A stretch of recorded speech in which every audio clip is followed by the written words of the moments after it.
official consultation on. Sorry.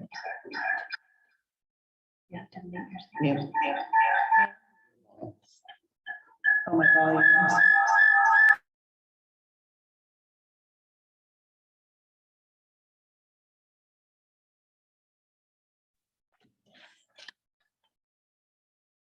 I'm just gonna take this off. I'm sorry. That's what she is. Today, the tribe and the district share a partnership that includes official consultation on program and funding changes that may directly affect American Indian and Alaska Native students, as well as holistic service planning for students to remain successful in their educational journeys. I apologize. Thank you. Okay, that brings us to 3.01 Teacher Appreciation Week. So we're coming up May 2nd through May 6th is Teacher Appreciation Week. And the School Board of Directors and Interim Superintendent Zook, we would like to recognize that May 2nd through the 6th is Teacher Appreciation Week. National Teacher Appreciation Week is a week-long celebration in recognition of teachers and the contributions they make to education and society. It is held the first full week of May every year and provides an opportunity for students, their parents, school principals to show their appreciation for the hard work teachers do and the long hours many of them put in. Yeah, as we know this year especially, although I think we said the same thing last year, but certainly there's it's been a tough year, and we have our teachers that are making those efforts each and every day to come in and serve the students here in the Swim School District, and we very much appreciate their efforts. So do want to go ahead and read this proclamation.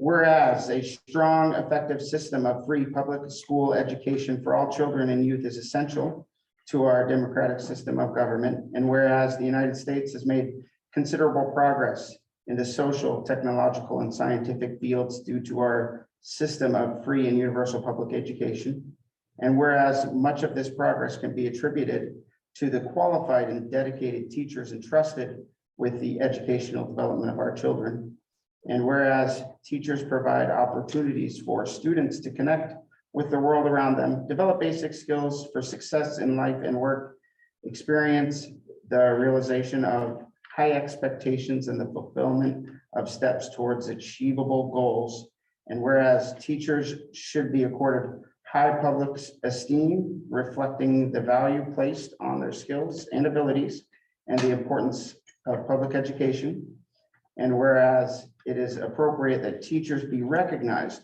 for their dedication and commitment to educating their students. Now, therefore, I, Jay Inslee, Governor of the State of Washington, do hereby proclaim May 2nd through May 6th, 2022 Teacher Appreciation Week. And encourage all people in our state to join me in this special observance, signed by Governor Jay Inslee. So do want to certainly acknowledge our teachers here in the Swim School District for all that they do. So.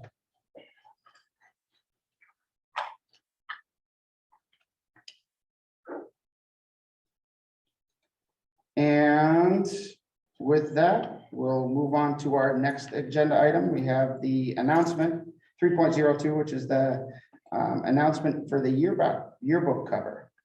Is that who's going to be presenting? PTO, Okay. Neil and Jennifer. Excellent. So welcome.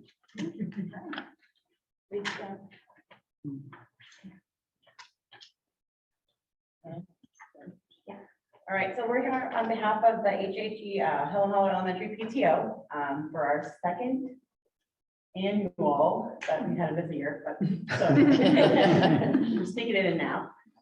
Yearbook cover contest. We had over 30 submissions from all grades, K through 5th grade at Helen Haller, and it went through a primary vote at the meeting last week, and then we sent off the top 5 to the board, and we got some unbiased folks up there. Nobody knows. And today we would like to announce the winner. Miss Anella Henning of 5th grade, Miss Holt's class. Come on up.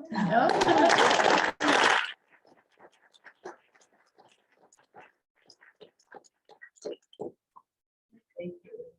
Good job. So, look at it, you're up on the big screen. It's really fun to see the students' art as the cover. And it's really fun to see all the different ages too, because it's not necessarily always 5th grade. I think the first year was even a younger kiddo. And then we do take some of the art that didn't make the cover, but we put it throughout the book. And they're very proud of that, and it's exciting for them to see that. So far, I think we're up to at least 200 yearbook sales, so your art's gonna be on 200 books so far. Wow. Keep on going. You'll get to remember this forever. And there was a theme to Oh, it yes. that you can share. Like Helen Haller Cougars, Helen Haller Elementary Cougars are superheroes. Oh, The okay. superheroes was the theme. I think it fits it absolutely perfect. Beautiful. Way to go, Anella. We're so proud.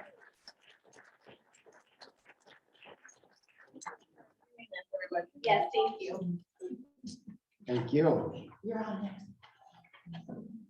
Okay, so that brings us to our next item, 3.0. We have some guests here, and so I believe y'all are next. I'll introduce us. Okay. I'm Tia Stevens. I'm the Operetta director. We're gonna be doing the intro to the scene and then a number and just like a little bit more of the scene and then the end of the number. If there's any awkwardness, I'm not our normal soundboard operator, so I'm still learning how to do all this, and this is not set up how our stage is, so if there's some awkwardness, I'm sure they'll figure it out and be wonderful. Yes. What's the name of the operetta this year? It is Emma. It's based on the Jane Austen novel. It's a modern day adaptation. And it's all diva pop songs. So it's like Whitney Houston and Shania Twain. So you probably know all of the songs, but the arrangement of them and how the context that they're put in makes it really fresh and fun. And the cast has done an incredible job. They put in so much work in the last like 8 weeks, and we open in 2 weeks, and we still have a lot of work to do. So after this, we're gonna scoot and go back and keep rehearsing. I was gonna leave some of our posters here, so if anyone wants to help us put them up, that would be excellent. Sure. Great, thank you.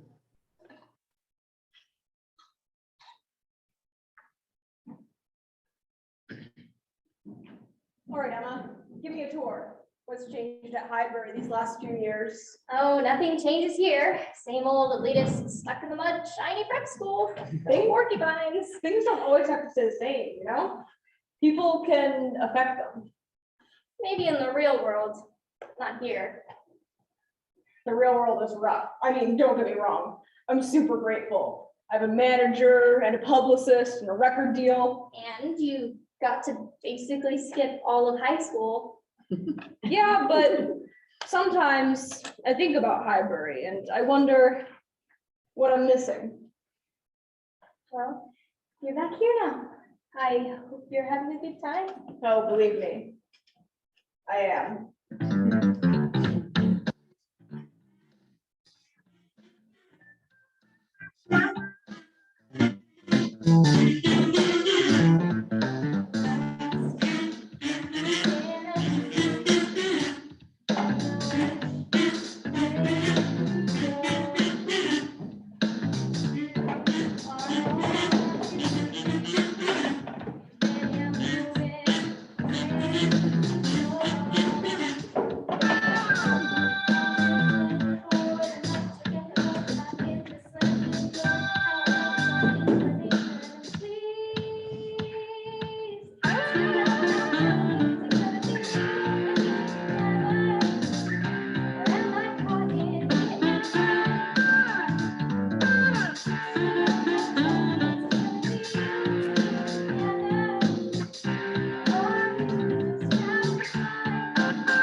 messing around with me. Is that the old photography lab? Oh man, it is. You are so hard to read. You play hide and seek with your true intentions. If you're only playing games, I'll just have to say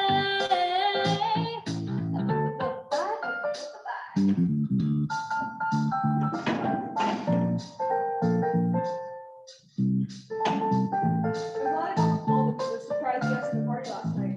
They must really want this vending machine to go here. Didn't you hear about the Fresno vending machine tragedy? It's gonna wipe her entire family out. What? Yeah, she won't be able to come here anymore. I mean, unless you wanted to do something to get her scholarship. Like what? You said people can change things, right? If I produced a charity dance to raise scholarship money for her, Absolutely. really? There's nothing I'd rather do. Let's do it. This is gonna be awesome. Thank you, Frankie. I'm gonna go let my publicist know. She likes to be up to speed on this kind of stuff. Okay. But this is gonna be great. Thanks for the pouring on.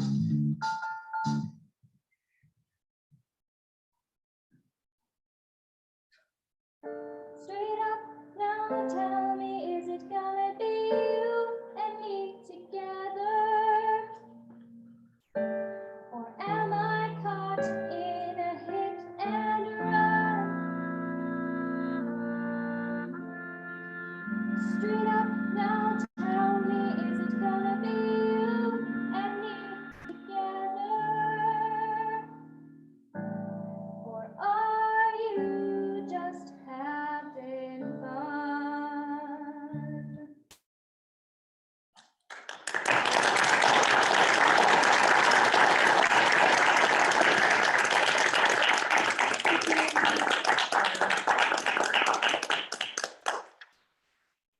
Thank you very much. Very. When does it start? When's your first We performance? open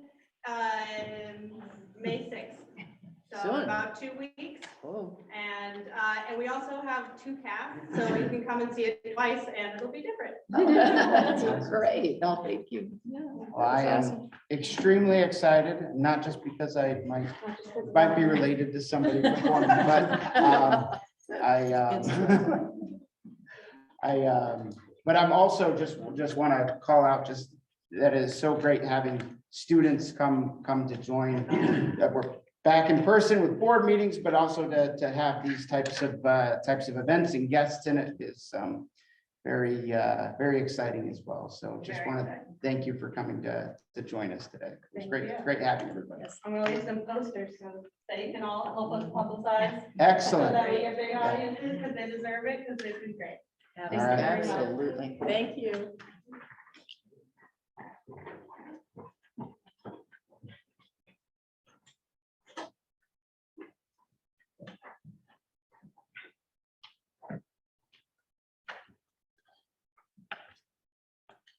Okay.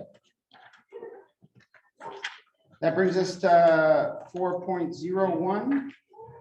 Approval. We have both the March 21st minutes and the April 11th minutes. Are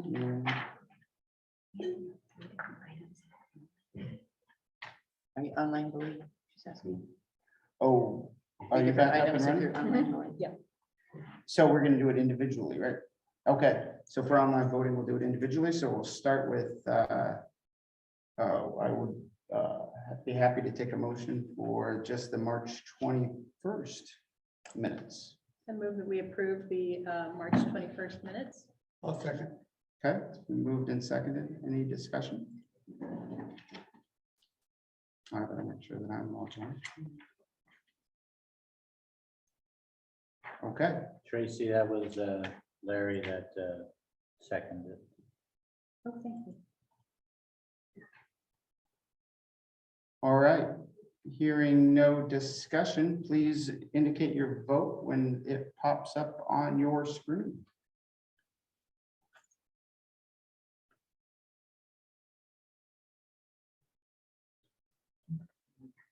We haven't done this in a while.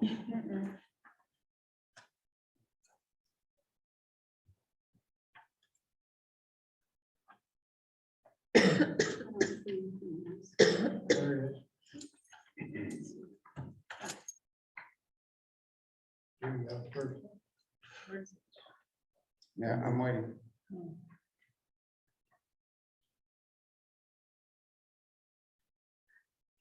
I don't have it. Go, click on the agenda first, click on meetings. Mine just popped up and I clicked on that.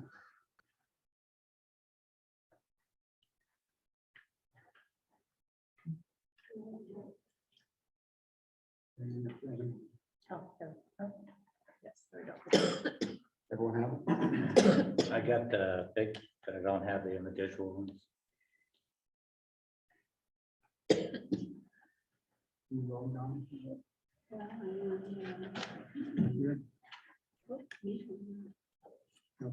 Whoops, my mistake. I had to log out and log back in, so.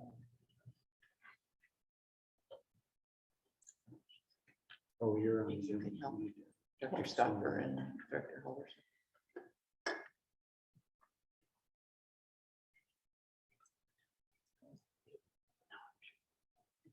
No, they don't. Just view. Exit full screen. You should get with your feet. There you go. Okay. Now. All right. View options. There you go. Exit full screen. Because I logged out and logged back in, so I No. was- I didn't really log back in. Yeah, minimize that. There, now we're at it. There we go. Okay. Yes. Now, look, Okay, Wow. that passes. That was a lot of work. Moving on to the April 11th regular meeting minutes. Be happy to hear a motion on it. Chair, I move to approve the April 20th, April 11th. 11th, sorry. Okay, do I have a second? I second. Okay, it's been moved and seconded. Do we have any discussion? Hearing none, please signify your vote when it opens up.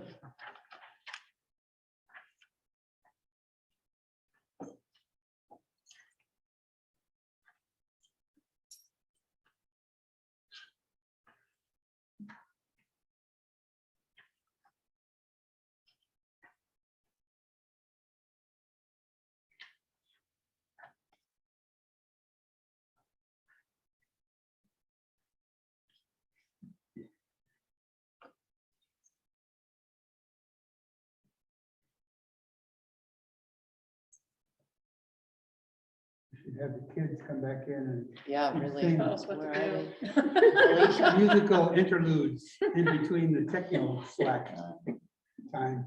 Maybe they could just do a voice. Yeah. We ready to? No, you don't want the Ready to- board, you don't want the ready to board vote? to sing. No. Yeah.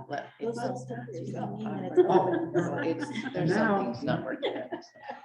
Interlude. Oh, wait, It shows not present. It showed. There we go. How about now? I just reopened it. yep, there it goes. Popped up on that. Ah, There we go. Okay. We're getting better. All right, and that is approved. Moving right along. April 20th workshop minutes. I move to approve the April 20th workshop minutes. I'll second that one. Okay. It's been moved and seconded to approve. Any discussion? Okay. Go ahead and vote when that appears. Hey, that came right up. We're good. Oh, you got it. Yeah. We're good. We're good. Okay, and that is approved. And that brings us to our agenda. Good to hear a motion regarding the agenda. Mr. Chair, move to approve tonight's agenda, 25th April. Okay, do you have a second? Second. All right, we'll move to second. Any discussion? Okay, please, please vote when it comes up.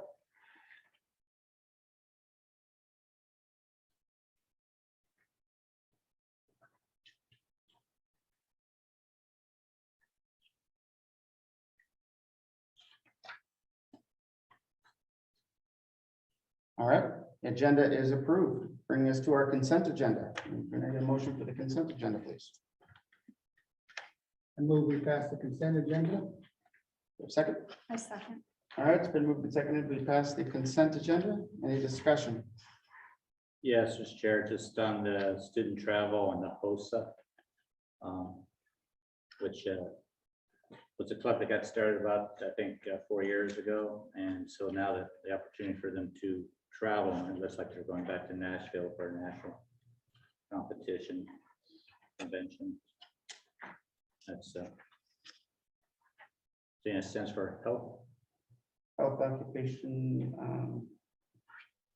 Yeah, there's 2 individuals that were, yeah, I'm glad that they were able to get the funding because they won a, there was a competition essentially, and they won the certain categories in their class. One of well, I'm glad one of them was going to attend because one of them is my daughter. So, but Well, Squim's going to Nashville. well, yeah, but two individuals and their teacher are all 3 are going back. So last year the event was held virtually, and I think it just wasn't quite the same, from my understanding. So happy that they get to participate in that. I think it's excellent. So yeah, any additional discussion? All right, go ahead and vote when that comes up.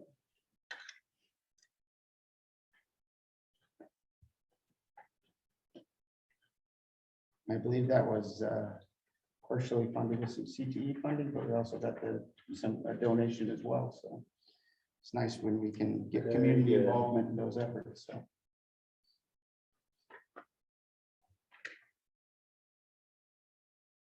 All right, and did that all go through? Okay, so that has passed.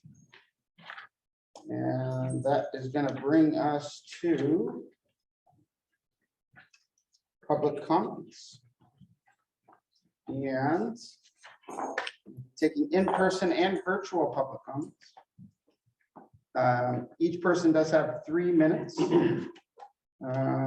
Groups of individuals may combine their time up to a 10-minute maximum with 1 spokesperson for the group. Individuals who wish to speak or combine their time may need to sign in on the public comment clipboard. And for in-person comment, we'll use a sign-up sheet, which we have right here. The also be doing virtual public comment as well. And we will do that by raising your hand at the appropriate time. I think we will go ahead and plan on starting with in-person public comment. And I believe we have Mr. Pearsall, and I do see that we're combining time. So you get 6 minutes, and we'll avoid the awkward pause in between the 2 times the last time. So sorry about that. The floor is yours, sir. Today I'm here about funding priorities. The last meeting, I heard some things that were quite disturbing about the track, the cracks in the track, how it does not allow our kids to have our own home meets. It's kind of embarrassing, actually, and it's been ongoing for a while. I'm assuming the tennis court was probably last week that you guys first heard about that, because I couldn't find anything about it anywhere.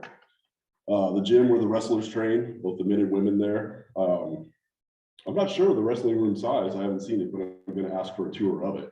I'm wondering if that could be fixed by some sort of portable heater and some fans and start warming up that room, maybe a dehumidifier, some easy fixes for that. It brings me to the boardroom and elevator. I asked around and tried to find out what other programs are in this room that serve the students or that the students use. I could not find any. No one could tell me what else they would be. I'm wondering if that could be moved, or you guys kept on the first floor. There's another room possibly. I'm starting to learn about the different funds, the ESSER funds, and what's available. Keep you down here, or maybe in the library for a little while, maybe get some of these other things fixed. You know, I looked at the the district's webpage. I couldn't find any estimates for the track, and I remember something a while back about redoing the football field. I know it's to do them both is probably near $2 million. You know, I look at it as a source of pride for the school, though, to get things like that done. I believe they do need to start looking into these things for our student athletes, primarily for the safety of the student athletes. And again, on the second end, for pride. I was lucky enough to go to a high school, Carlsbad High School in California. It was just a juggernaut for sports and academics. And not that I was the total academic, but I got by. But I was very proud to be there. I was a proud Lancer, and I want there to be proud Wolves here. When we can't hold a track meet, or players are getting hurt on the football field, or our wrestlers are cold in the room training, does it make them tougher? No, that's not a way to train. I train jujitsu a few days a week, and when I walk into the gym and it's ice cold, my bones do not like it. These kids they're a little more rubbery than I am. So, but still, I think we can get that kind of fixed up for a decent price, at least in that one. Director Johnson, you stated we needed to build public trust, that the board is making decisions based upon the best interests of the schools, the students, and the community when it comes to spending our funds. That being said, and this is the elephant in the room, the last time I was here, I asked about Assistant Superintendent Bond. She's not been seen on campus since February 19th of last year. What's going on? She was at first on medical leave, then she was on administrative leave. I thought she'd be brought back after Dr. Prime left on the 31st. That's $156,000. That's 3 junior teachers for a year, 2 teachers with a little more time in service. What's going on with that? I mean, you want my trust, tell me what's going on. I know there are multiple investigations, including mine. I've been assured that I'm going to start hearing something about that pretty quickly. I look forward to that. But until then, each one of these investigations that goes out, anytime somebody files an investigation, it's $20,000 to the risk pool. How many are going on right now? A lot of investigations. So I know it'll come bond time, it'll come levy time. I voted yes last time. I had no problem doing that. I have 4 kids in the district. You know, so I want them to have the best of everything, the best that we can provide. If there's something I can do, you got my number. I'll try. We all know somebody. Nobody knows everybody, but we all know somebody. So with that being said, I want to try and help, but I need some answers for these things. You know, I'm not going away. Thank you. See you in 2 weeks. Thank you.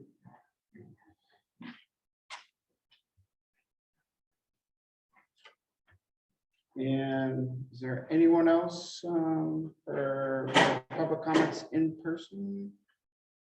Okay. And I don't have anybody else signed up, so now we'll switch to virtual public comments. So if there is anybody virtually that would like to speak, you need to do so by raising your hand in the Zoom. We have somebody? I'm sorry? Shannon Younger. Oh, okay. Going to Sheena Younger.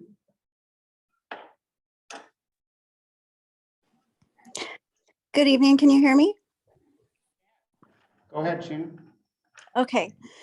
Good evening. Tonight, I'd like to ask the board to please consider 3 policies, because that is what the board does. They set policy.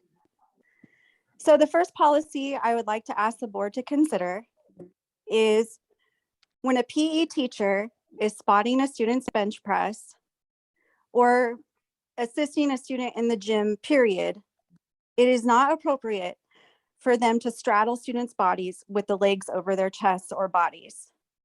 It's absolutely ridiculous that I have to ask for this policy, but unfortunately I do, because this has happened to female students.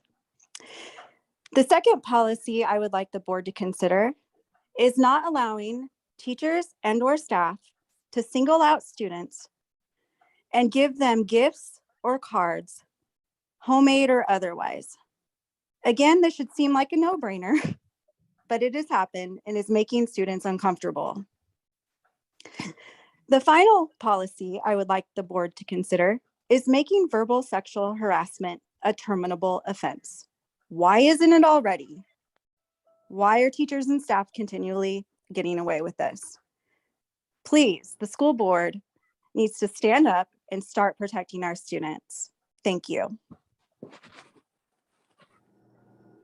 Okay, thank you. Next, looks like Kay, are you there? Kay Gagnon, Yes, I am. Hi. the floor is yours. I would like to express my appreciation to the teachers and staff. There's so many there doing an awesome job with our students. I have some concerns. There are 3 women with outstanding lawsuits, all reporting the same experiences: bullying, intimidation, sexism, and harassment. Number 2, I suggest that you call for the HRC investigations now so we can get some outside independent investigations going on. I too am concerned about the number of investigations. I see those who come forward being marginalized and worst harmed and silenced. That's a big problem. We need to hear from our students, staff, and community. I call again for independent outside investigations, and I appreciate your attention to the backlog of investigations. I think that should be every time you meet, you ought to have some data about how many investigations and what's being done for those. And finally, I'd like to say I'm concerned about spending money on a new boardroom. I'd rather see the money spent on the students and the staff. Thank you so much. Thank you.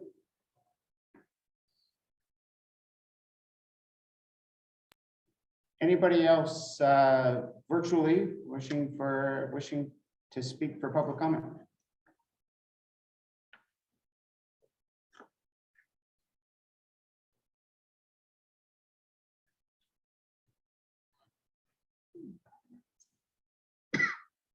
Okay, with that, we will go ahead and close public comment. Do want to recognize that one of the reasons why we call out that we don't specifically respond during the meeting to public comment is because if it's not a specified agenda item that's been presented to the public, we haven't given all of the public the opportunity to come to hear that discussion. We're very deliberate about publicizing the agenda in advance and speaking to those items. So a lot of times, particularly us as a board, we definitely want to speak to a lot of those items, but we do stick to the agenda so that we can have full transparency with the public and they're not caught off guard about a topic being discussed without the public being aware of that. So in addition to staff resources that we might need questions answered to as well with certain topics. So just wanted to mention that. And with that, we will move on to our reports from our student board representatives. Hello, everyone. I'm gonna speak on behalf of Caleb too, since he's with Operetta. So Squim High School would like to say that the sports are going well as usual. The duck sale founded by Olympic Medical Center has given volunteering opportunities to SHS students. If you want to support SHS Wolves, go buy some ducks at Safeway here in Squim. The SHS plant sale is also on the way. It will be on May 1st from 8 a.m. to 3:30 p.m. in SHS Greenhouse. The first musical since 2019 will take place next Friday, May 6th. Go support our talented students by attending the pop musical called Emma. The AP exams will start next week for all the students who take college credit classes. Wish us good luck. Helen Haller would like to say that our scholastic book fair was a huge success. Teacher librarian Sherry Kruckerberg said it was probably the most successful book fair we've had in her new decade at Helen Haller. We have sure missed our live book fair and it showed. Thank you to everyone who volunteered, donated, and made purchases. Our PTO Earth Day fun run last Friday was amazing. We appreciate our talented PTO leaders, Tennille Bixby, Jennifer Lawless, Robin Backus, Sarah Castle, and Michelle Ridgway, and all our volunteers. We had a blast and beat our fundraising goals. Our students enjoyed a special appearance by Sarah Decker, staring as the earth, and we loved having most of the district office staff come cheer us on. Several students said this was the best day ever. We are looking forward to celebrating the fabulous duo, Kimberly Bushy and Crystal Brown, on Wednesday, April 27th, as it is Administrative Professionals Day. This is a day we recognize the work of secretaries, administrative assistants, executive assistants, receptionists, and other administrative support professionals. They are the unflammable constants who keep this ship moving in the right direction despite the weather or any other fun surprises we get to experience. We are also looking forward to celebrating Teacher Appreciation Week coming up the first week in May. We will enjoy recognizing and honoring our indefatigable teaching staff who do the world's most important work. Squim Middle School counselors visited 5th grade last week to help transition to middle school. Families are busy completing the registration information that is due back on the 27th. Registration for all grades is open, and kindergarten roundup and screening will be May 10th from 4 to 6 p.m. in our gym. Grey Wolf would like to say that they have been thrilled to get back to some of the favorite annual traditions over the past couple of weeks. This week we have the book fair, and our librarian, Mrs. Ricobeni, transformed the library into a magical circus of reading that is leaving students and staff in awe. We would like to give her big kudos for all her work bringing the book fair to life. We would also like to thank staff who stayed after school on a Friday afternoon to help things out. Teamwork makes the dream work. A group of our 4th grade students are participating in the North Olympic Library Systems Battle of the Books and welcomed the NOLS Youth Librarian Charlotte McGrew to facilitate. Students read various books throughout the year and will compete with students from other schools on trivia related to the books. On Sunday, our PTA sponsored a family night at the Seattle Marines game and even got the school name on the Jumbotron. Part of the PTA funds raised this year will be used to purchase a yearbook for each and every student. 5th graders had the opportunity to enter a contest to design the cover, and we look forward to seeing the winning design. Last but certainly not least, we would like to take a moment to thank Ms. Stratton and Ms. Lamb for all they do for Grey Wolf staff, students, and families. Secretary Appreciation Day is this week, and we appreciate them on Wednesday and every day. They are simply the best. OPA would like to say that at OPA, students and families enjoyed a wonderful welcome back honors event last week. It was great having our families back on campus. A super time was had by everyone. Go Otters. And at DVS, students have already started the Smarter Balanced State Assessment process. A special thanks goes out to Jennifer Cox, the District Assessment Director, and the DVS team for all the incredible details it takes to successfully complete this process. Shine on DVS. That's all I have. Thank you. Thank you, Alyssa. Appreciate it. Okay. And that brings us to regular board communication. And why don't we start with Director Stoffer? Would you like to start us off? Sure. First, I want to thank our students always. It's such a vital part to have you hear in your voice, because all this other work that we're doing with budget and policies, we're making decisions that are going to affect the kindergarten class that starts in the fall. And so having you and Caleb here, then having our Operetta students and yearbook from Helen Haller, just it brings back the joy of being at these meetings to have you guys here. So so we used to have that, well, 2-3 years ago when we were all back. Also, we have a retired board member from way back joining us, so thank you for being here. So Tracy, are you able to pop up that picture that I have? So speaking of students, so our Blue Mountain Schoolhouse up Blue Mountain, yes, it belongs to us. It's our part of our facilities. And Boy Scout Troop 90 is up there and painting it. And I hear they like pizza and donuts a lot. But I know they're gonna come in and give a lot more formal presentation.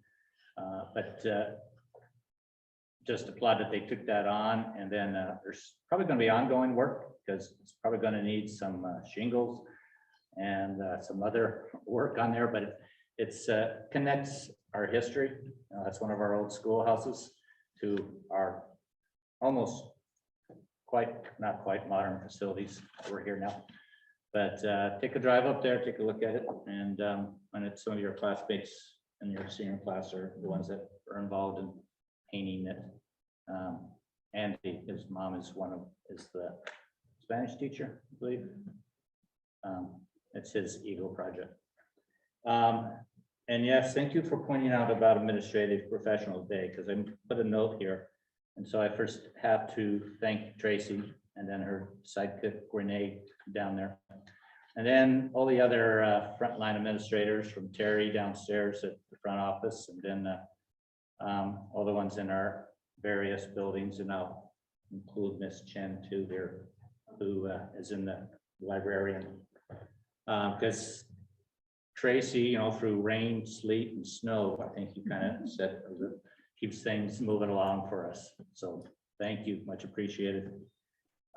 There's a healthy use survey from the Washington Healthcare Authority, and I sent it out via my Director Area 4 email earlier today. But there's a couple of sessions coming up in May and then in June where you can participate in some of the feedback that came back from partners on that. And so see the link on my email that I sent out. Teachers Appreciation Week, you know, as a son of a teacher and then grandson of the teacher, it always remember those days. And that my mom used to have this plaque above her desk, and it said, "It's too bad that people who really know how to run the country are busy teaching school." And she got this from her grandmother, or from my grandmother, who first started teaching in 1922. And we hope to pass this on to our daughter, who was a SWIM alumni, who has decided that she does want to change her career and go into teaching. So I'm saving this until she does that. And then a reminder, it's still the month of the military child, and it wraps up here on the 30th. And I do hope we can have that as an event next year. And it's the month of May, and then specifically the 15th of April is the day of the military child. And I'll send some reminders out in January next year, February. And then two things, levy and bond elections this week. So our colleagues over at Central Kitsap, they have a education levy, and then Quilcene has a facilities bond. So just hoping they can get over the threshold for that count tomorrow night, and they can continue on with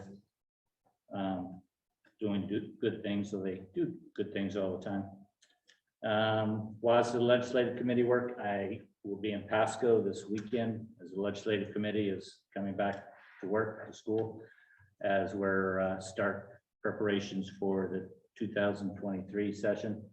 And I'll share some of the stuff that we get after next weekend. I know that we had a greater turnout of participation on the district submitting proposals and amendments than we ever have. So part of that is online, that helped that process.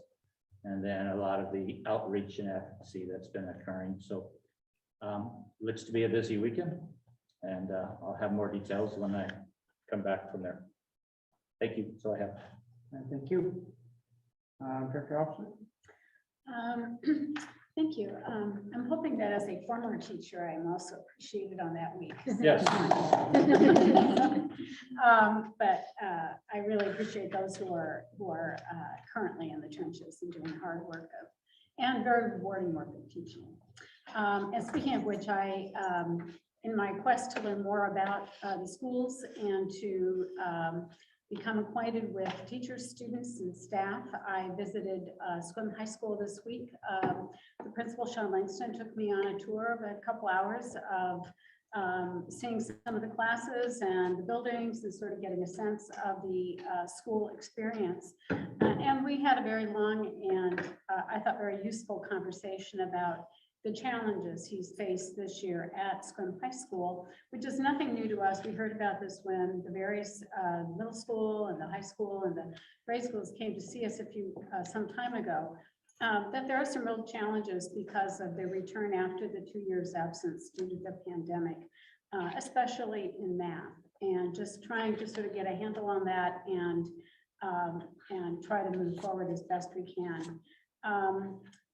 Also, he did describe that the high school has a special mentoring program to acculturate freshmen into the Scrim High School experience. They're hoping to get that up and running again next fall as things begin to hopefully move more towards old-fashioned normalcy.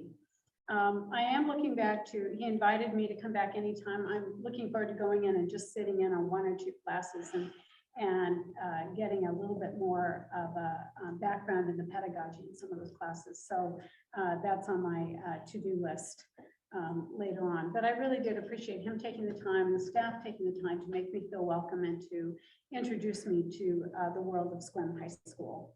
I also this week continued to pursue my interest in student voice and trying to figure out how best to utilize our student reps and to create perhaps a wider pipeline between the board and the student body. And Elisa and I met and had a great conversation. I'm looking forward to meeting with Caleb as well and getting more ideas and more thoughts about how we can work on that. I think generally this is something I spoke to last time, so it may sound a little bit like a broken record, but I do feel that when students feel that their voices matter, they participate. And they start that in high school where they feel engaged in the community of high school, where they feel like their voices matter, where they have somebody who listens, like the school board. They're more likely to go on after high school and be engaged in their community and turn into voting citizens. And so I do think the focus on student voice is a focus on civics, of how we help our students learn how to be effective citizens and how to advocate for themselves. And so that is something I really want us to pursue, better communication between the school board and the student body so that they know that we speak for them, that we are here for them. And I'm not sure that how widespread that is. So in my view, democracy is a muscle. If you don't use it, you lose it. And this is something that we really need to work on with our student body. And so the link between what happens in high school follows students after. But I was very encouraged about this, and I'm looking forward to perhaps doing some more thoughts, more exploration of how we can help that pipeline grow and connect our students and help our students know that their voices do matter. That's all from me. Thank you. Director Jeffries? Yeah, I ditto to quite a few things that have been already said. This past couple of weeks or this time of year, there are about 6 major jobs that the school board performs. Of course, setting the vision, mission, and strategy goals is one of them. And we have a good set of those. However, they're up for revision in 2023. So that'll be a chance for the community to get more involved, which brings us to one of our jobs is to serve as community representatives. And that's the student body as well as the community at large. We need to, in my opinion, do a little better at that and make more efforts to get the students involved and get better and more feedback from the public, listening to them. One of the other things we do is to monitor the district's progress towards our goals. And one of them you mentioned was the academic process, especially after COVID, and some of the academic gaps, social and emotional and academic gaps that have occurred with various groups of students. And I'll be looking forward to, now that COVID is, well, I don't want to say it's gone, it's not gone, it's still there. We're learning how to live with it. But as we do that, we get more involved in making sure that our students are making progress academically, social and emotional learning, and evidence-based proof that it's actually happening. So that means, what are we doing and is it working? The big three, one of them is hiring a new superintendent. And we have one coming. That was quite an interesting process, and I was really pleased the number of candidates that wanted to come to SQUIM and get it narrowed down to the candidate we chose, Regan Nichols. I'm really excited about her coming and getting started. Looking forward to working with her. So that was one of the big ones we do. Revise and adopt policies. We've been doing that for the last week or so, and we're going to have some today for the first reading, and over the next couple of meetings, we'll have first readings and second readings where we're adopting revised and new policies. And policies are the governance that run the school, so they're very, very, very important. I think over the next couple of weeks, tonight and a couple of weeks, we have about 25 revised and new policies we're going to be adopting. And finally, establishing and overseeing the budget, which we're kind of right in the middle of, and that's in process.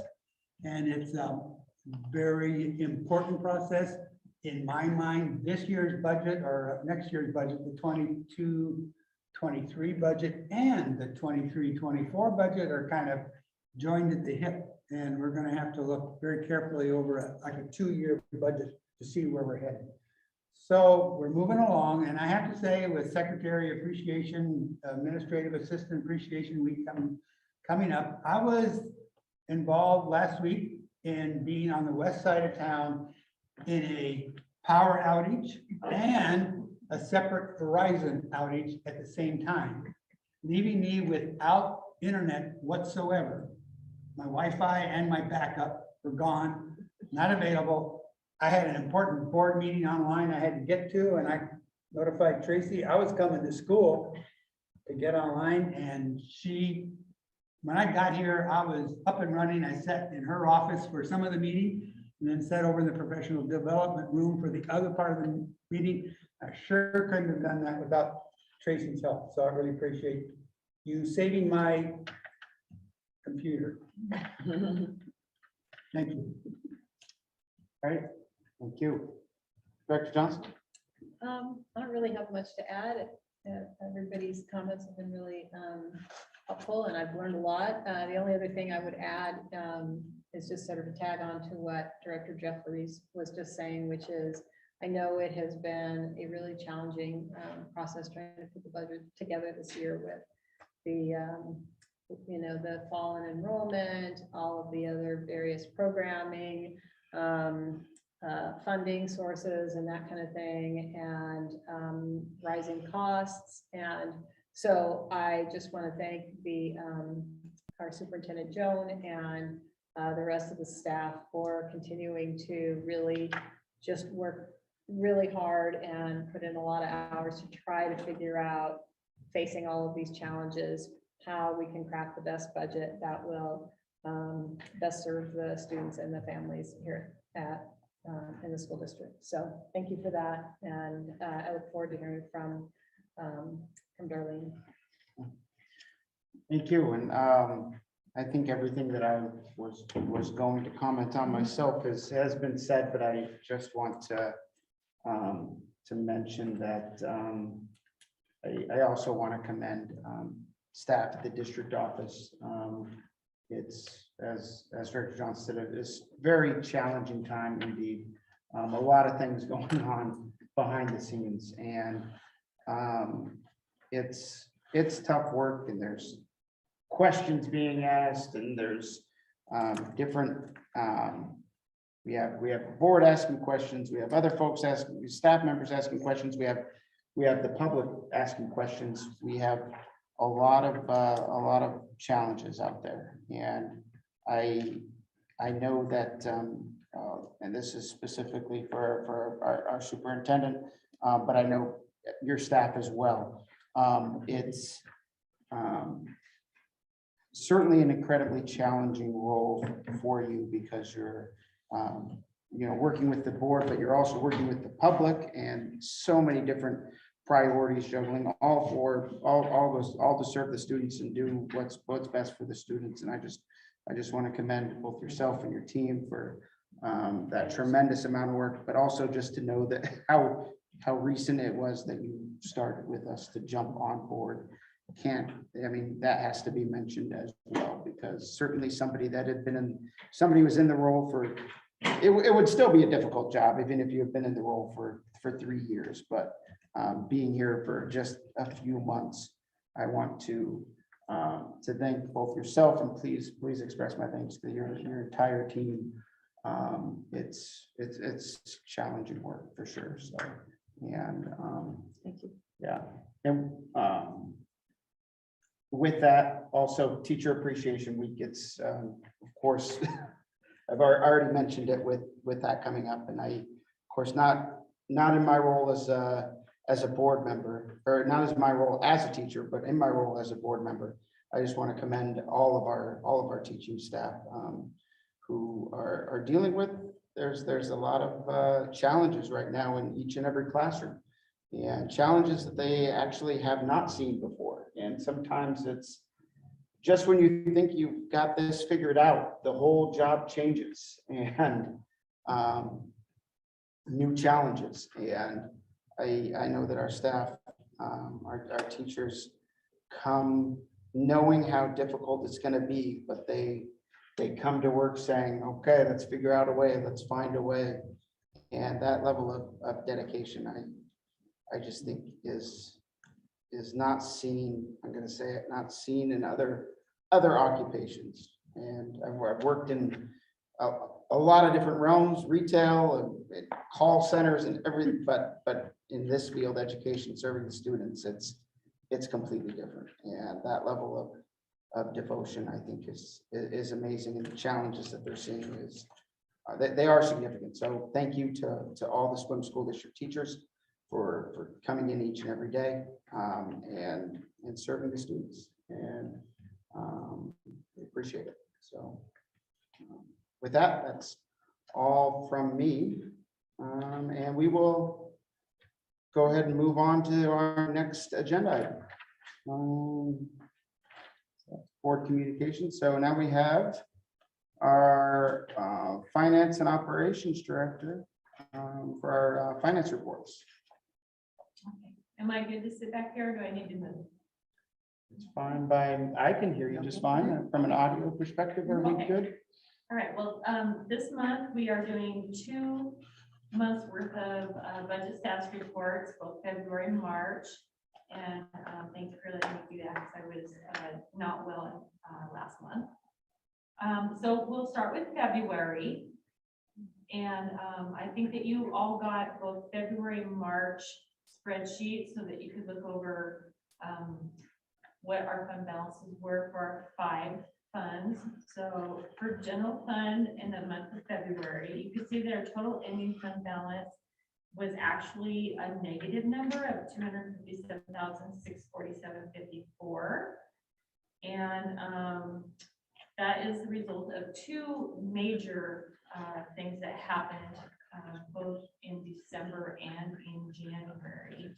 And then kind of a small bit of adjustments in February, but had to do with some retro pay for a group of our employees, and then also what was being put in place for our long-term care insurance.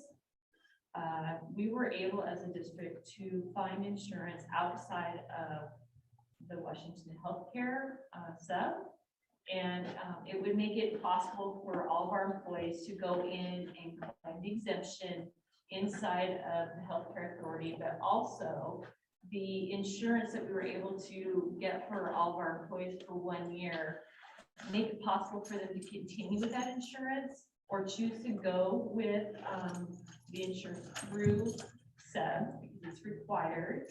And one of the things about it being through the healthcare authority is that there were some restrictions around that. So some of us that maybe didn't have as many years until we retire, to be able to use that long-term disability type of insurance, we would have to have resided in Washington after we retired in order to use it. If you move out of state, those funds were lost to you.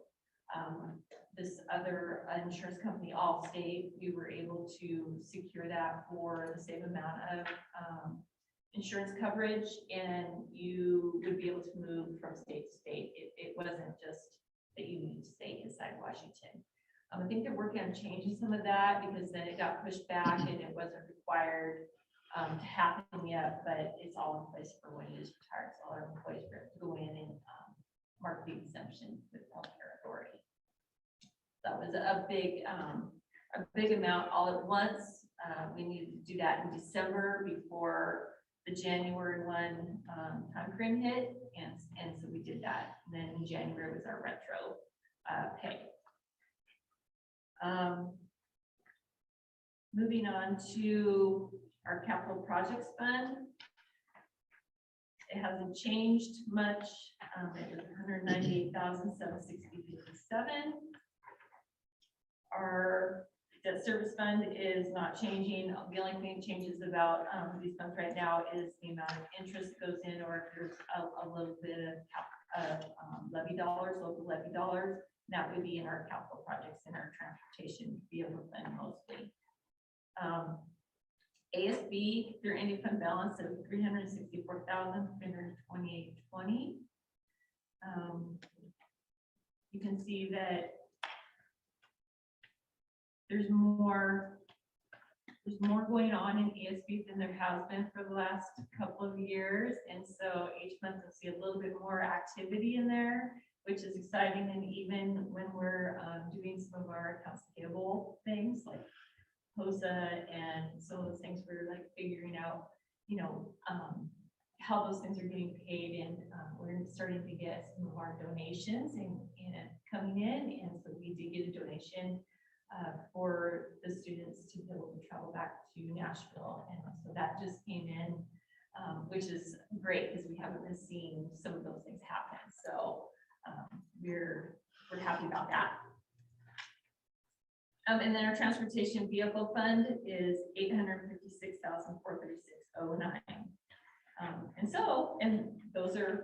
that's for February, but then moving on to March, now we're getting closer to when more of our local levy dollars start to come in.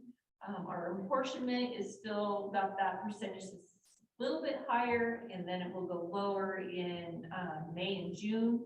So between those things, our ending fund balance in our general fund is $114,024.07.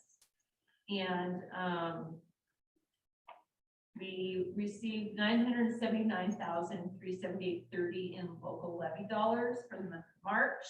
So you'll see as soon as we get our treasurer's report for the month of April, the largest portion of our local levy dollars, closer to 55% of those, because then the rest will come in October in a different school year. Capital projects, same thing. You can see that we received for the month of March $495,441.57 in local levy dollars. And that's for our capital projects levy that has just started. So these funds that are coming in now are for this new 4-year levy that's in place. And so you'll start to see some of those dollars come in a portion of it in April. We already have some things underway. The Winnebago has gone around with our maintenance and facilities personnel, and I think even technology, and they've looked at a lot of our buildings. They've looked at the tiers of construction things or fixes that need to happen, and made sure that they were addressing some of the things that had to do with the heat and the roof structure of some of our buildings. And so those will be addressed first. And so some of those things are already starting to try to be put in place because of how long it takes to get the equipment or the materials in order to upgrade or replace certain units. So they're already working on that. That happened progression of time, which is also how our money comes for capital projects. It doesn't come all front. And so we can't do all of everything that we want to do, we can't do all at once. It will take us 4 or 5 years to be able to complete those things. Makes our ending fund balance and capital projects fund $705,114.42. Our debt service fund is, we won't be using our debt service fund for this capital projects that are happening. So it's not a bond, and we don't need to use the debt service fund, so it will just sit there and just gain interest along the way. And ASB, $365,286.81. You can see that a little bit more revenue than expenditures for the month of March, which is we love that. So they're out there doing their work. And then transportation vehicle fund, $856,510.48. We do know we have some buses coming up.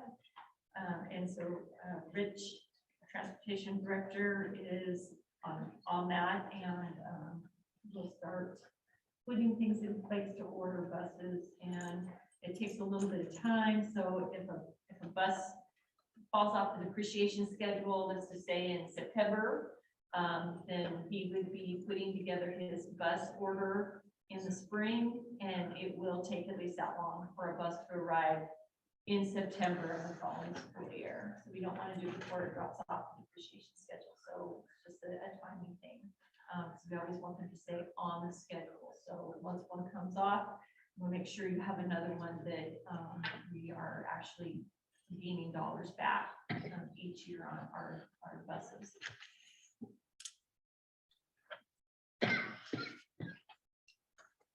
All right. Does anybody have any questions about the budget status reports? Questions, Director Stopper? It's more on capital projects, and that you'd mentioned to us before about the bus barn and the condition. And as we move along here, if we could probably be helpful if we had a little more visibility on what the condition looks like exactly, and what just so it's in our mind of what we're facing on, and so that would be helpful. And then we heard from public comments tonight about some facility issues, and a lot of that is just trying to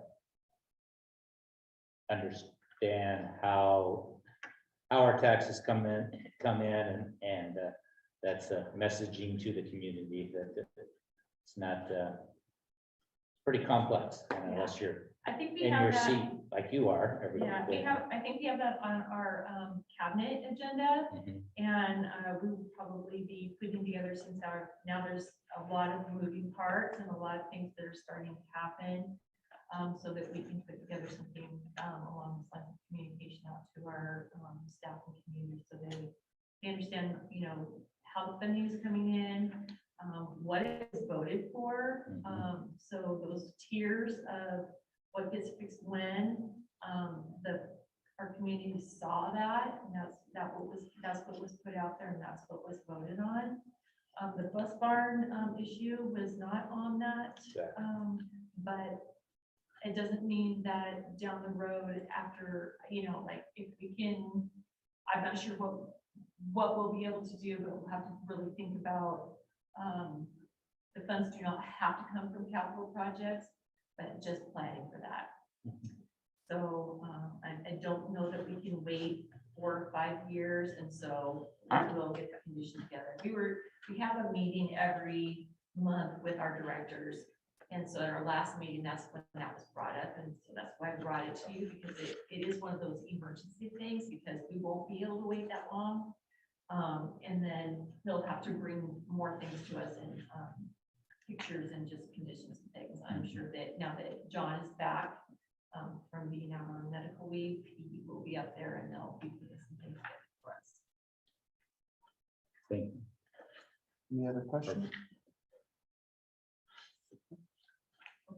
So I'll move right on, kind of goes along with this, the ICOS report. And this is a report that just has to be brought to the board every year, once a year. And it is really on it's like a web-based site and facilities for inventory tracking, for information and building condition details for each of our buildings, and they're all stored on the web through OSPI. And so this system supports the school construction assistance program, or SCAP, district facility management, and school facility information requests or policy decisions. So information is also used to support the performance-based asset preservation program, which gauges how well the facilities, buildings, and sites are maintained. I think that the benefit to the district of ICOS is that it provides the functionality for inventory tracking, condition rating, record keeping, and comparative report analysis. It helps our district identify our capital needs. And so that's really how we came up to this capital projects that we are currently in. It goes through all of our buildings. When we built our new kitchen, McKinstry, they went through all of our buildings and actually went into the ICO system and OSPI system and updated this. So as we are upgrading or fixing our buildings, Winnehaw will go in and they will update the condition of some of these buildings in the system. And so that's just our way to track ongoing what is happening with our buildings. And so that's just the report. There's nothing that I changed in the report. I can actually go in there and edit and change, but there's no reason for me to do that. I don't have the authority to do that, but as things are being upgraded and completed, capital projects, we will go in and change information, and that will come back to you. You can actually go in and look at this on OSPI's website. And it is part of the tab that is under policy and funding, and then you just go to school buildings and facilities, and then you can go in and look at the ICOS report. And that's all there is to that report. Okay, any questions? Go ahead. Yeah, just looking through it. Of course, the high school is a lot of the report, because it's such a big facility and so many buildings. But just looking at it about inadequacies and cracking, wall damage, excessive heat loss, wing D non-ADA compliant because it's obsolete, you know, and on other things, broken loose tiles, system inefficient, corrosion. Heat pumps installed in 1991 have failed and are rusting. Were you on the board in 1991? So you bought them, now they're broken. So That's what we're fixing. yeah, so is that part of normal operations, or is that part and or both the capital projects levy? It's part of the normal operation. So every time there's an issue with the heating system, if it were something really large, we could use capital projects funds. Because that's why we build a budget in that fund every year, even without local levy dollars, so that we could do something like that. It also could come out of general fund, and I'll tell you right now that every time something gets fixed on any of those systems, it comes out of general fund. And there's been many times that the systems have been fixed and refixed, and you know, we've had to call in, you know, people that are professionals that, you know, deal with those heating systems many times. I applaud the maintenance department, facilities department for keeping things up and running, but at some point, these old facilities can't be band-aided anymore. That's right. So I think looking forward to, well, we got the capital levy projects coming up, but in down the road here in 4 years, 5 years, another levy, maybe a bond. And I think the public needs to know, you know, we got aging facilities and they are no longer, we can't keep up with repairing them. They need to be replaced. Yeah, you get to a point where it's the cost that you're putting into a building a certain percentage, and when that percentage is, hits that kind of threshold, then that's when you consider the building needs to be a new building. If it's putting too much money into an older building, it's more cost effective for something new. So we hope to fix some things that we need to fix with the capital projects levy dollars. But that also just shows our community that, we're serious about keeping our buildings up and running, but if we do need to go out for a bond, we seriously do need to do the building. It's just not something that we want. It would be something that we need.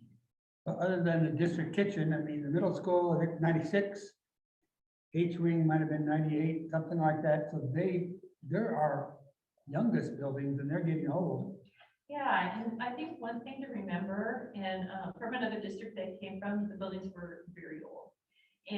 But when you drive down the highway and you just drive right past the buildings, from the outside, they almost always look the same. And so it's hard to think that on the inside, there's all these things that are, that we're having to maintain and fix. And the same thing would be here. You drive by the facilities, a lot of them look very nice from the outside. So it's hard for our community to think that, we have systems that are failing, heating systems, our roads are leaking, whatever those things might be. So having the trust of our community, knowing that we're fixing the things that we need to fix, but that when we do need a bond where we need those dollars up front, we're serious about that. Thank you. Well, I'm just wondering why this doesn't have the elementary schools on it as well. Can you speak a little bit? I'm sorry. Oh, it doesn't, I don't see the elementary schools on here. Is that? I'm not sure why the elementary schools are not on this. I can't go in and add them. I'll ask Chris Marfori from Manahog if he knows the reason why, and John in facilities might know too. But I'll get that answer for you. I'm not sure why they don't include those in this report. Okay. I know they're inside there when I go in there and look, but I don't know why they don't print up on a report like this. And OPA is not on here either. But they would be on the website. Right. And OPA that's a strange of trying to compute it because it's mostly portables, and the OSPI facilities there's a little different. So it's good to peel the layers off to get into it. I know I saw that the BCA's next certification was 2020, and on this one sheet, and then I know when the elementaries were listed in the condition of Helen Haller was, and that corresponded to a grade of a D, and that was part of our messaging of trying to for that bond was that we have an elementary that's a D, and are we ready to? And we're doing things over at Helen Haller, so I know that will actually come up on there, and some of the things will be. No doubt all these are being looked at. It's just that trying to message this to our community of what, because again, they drive by, looks good out there, but once you walk inside. And we actually asked, could we, at my other district that I was at, could we set up so that, the board could walk community members through some of the buildings that had big issues, like, it looks like this from the outside, but come take a walk through so that you can see what's going on inside. So I don't know, maybe consider that when we get to that point, but I think it's possible to do that, and I think our community, would be interested in seeing some of the issues that we're dealing with inside our buildings. Just also drainage, we know like it's right out here. It's a major training, and it's listed here. I just had a question about these, all of these problems are on a priority list. I'm just clarifying that because when I look at something that includes mold. It says water at perimeter and mold behind the wall. That sounds like a problem that's been there a while. And that, where one problem can generate another problem if it isn't fixed. Yeah. So are these prioritized and? I think that a lot of them are being addressed, as staff members are putting in, these requests to come have them looked at and fixed through our school dude system, which is our maintenance and facility system. And so as an example, I know that over in the chemistry science lab area, there was that, and I don't know if that's that same one, but anyway, so I know that our maintenance and facilities went over and they went up in there and did what they needed to do to make sure that there was no leak on the roof, and then clean up the, whatever it was, the discoloration, and it wasn't all out like greatly growing mold, but it was the start of it, and our teacher was quick enough to put that request in, so they went and fixed that, and actually never looked at that one, to see what it's, but so those requests are continually going to our maintenance facilities to be addressed. But on top of that, also, Winnebago has walked through with our maintenance and facilities and looked at all those issues and looked at those buildings, and that's why they've rearranged so that heating and roofing is first. Yeah. Yeah. Great, thank you. Any other questions? No, I would just suggest to the board and the schools, maybe look at, you probably need to sit down, you've done it before, probably look at a 10-year plan. What is the district gonna look like in 10 years and how do we get there with a reality check on what the condition of some of these buildings are? And other facilities. I know the track and athletic fields were mentioned, and they've been mentioned for the last several years.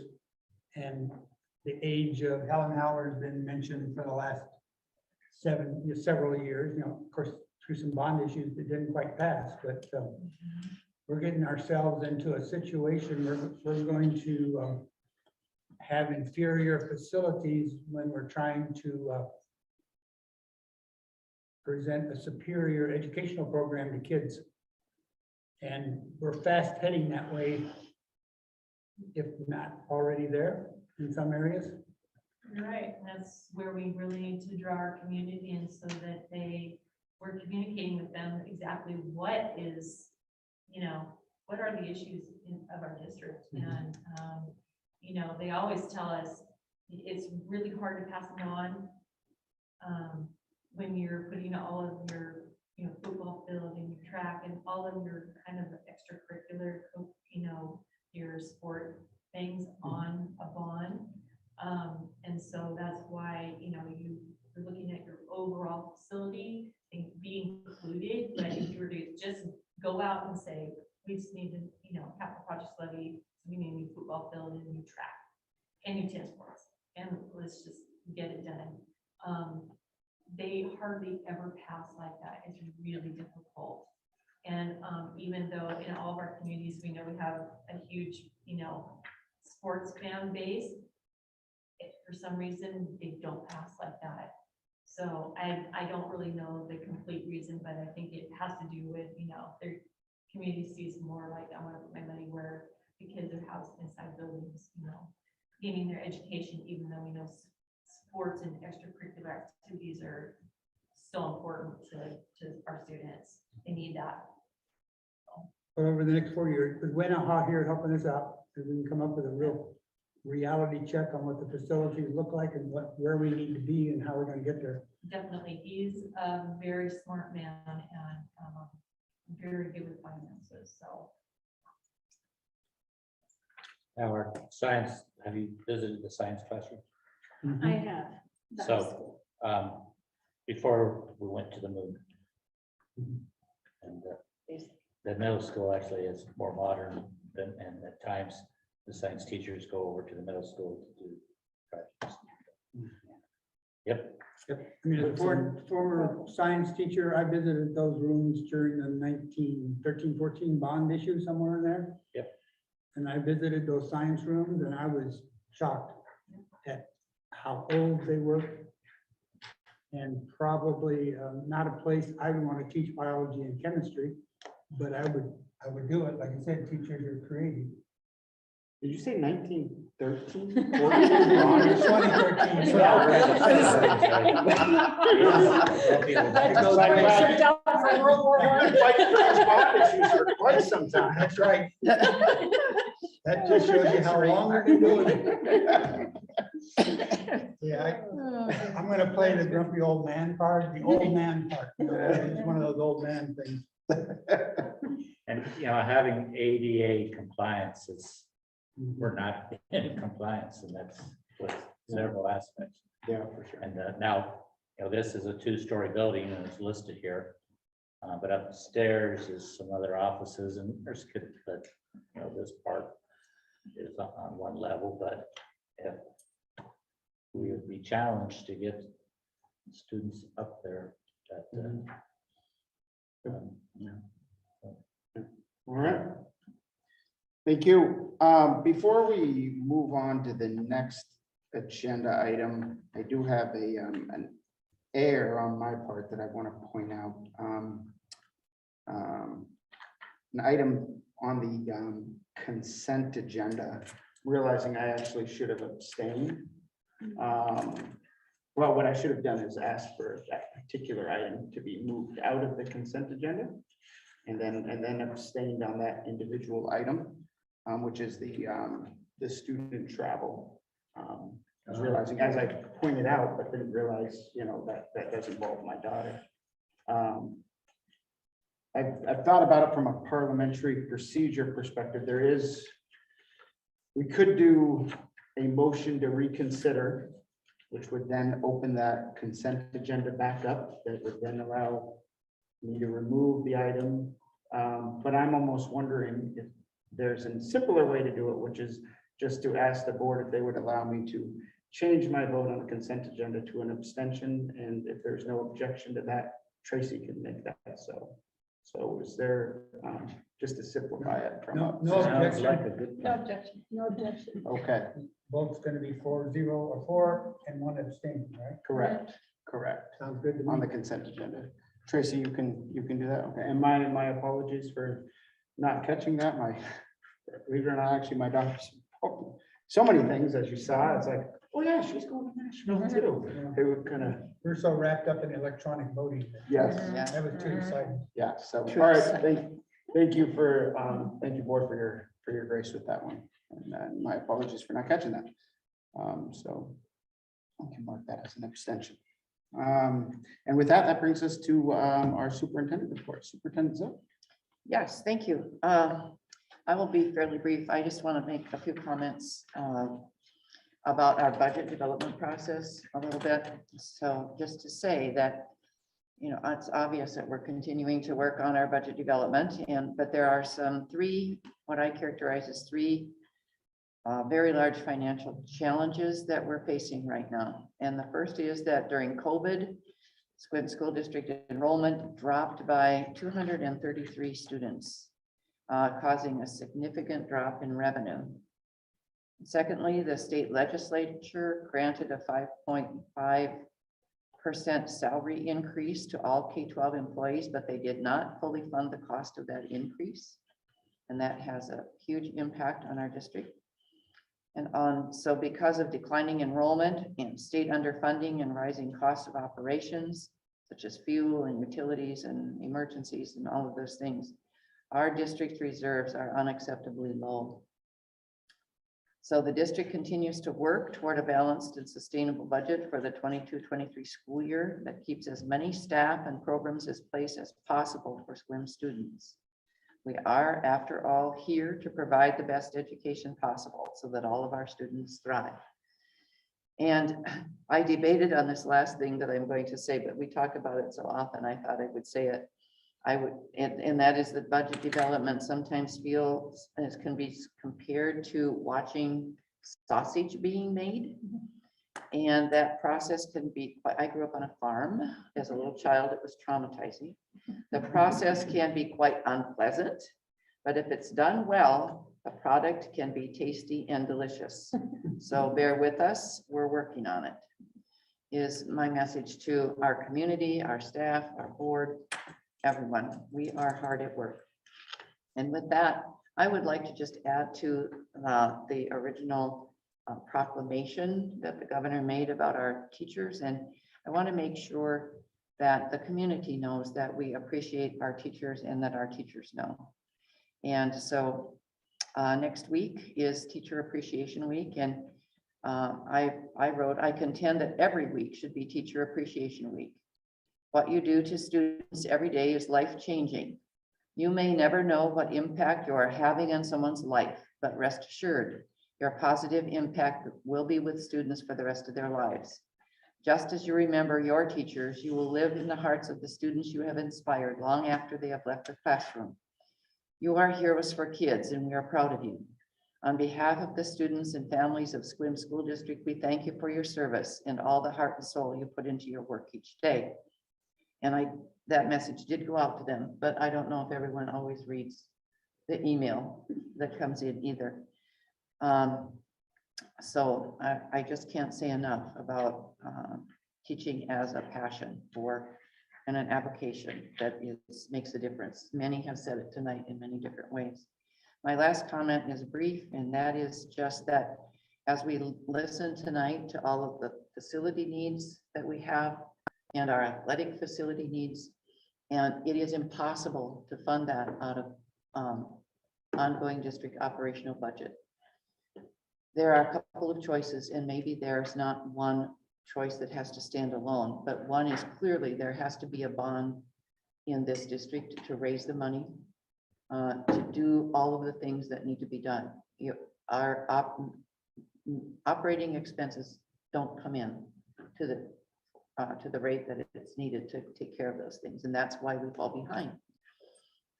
So I would say one of the strategies that I would love to see happen here is to solicit community partners for solutions. Let's bring in the people that are concerned about the track and the field and the mold and the bus barn and the, whatever they all are, all of those things. And let's say, how do we come together as a community here to take care of this?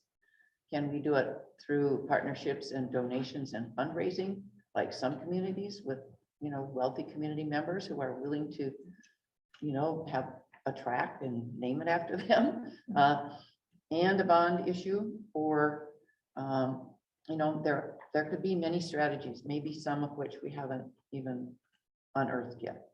But something has to be done, and it cannot be done without some major initiatives like that. And they're tough and they're hard to pass, as Darlene pointed out. But I think a community that cares about its kids, like this community does, can be inspired to help solve the problem if we get serious about asking them for their ideas about solutions. We might be surprised to learn that there's a wealthy donor somewhere who would say, if I can afford $1 million for a track, and I'm willing to donate that, or our partners with the tribe, or partnerships with businesses, whatever that might be. So anyway, that's all I have to say, and thank you for your time. Thank you. Any questions? Okay.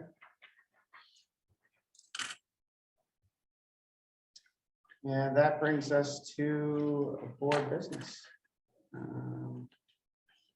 We have, looks like 12.01, student board representative selection.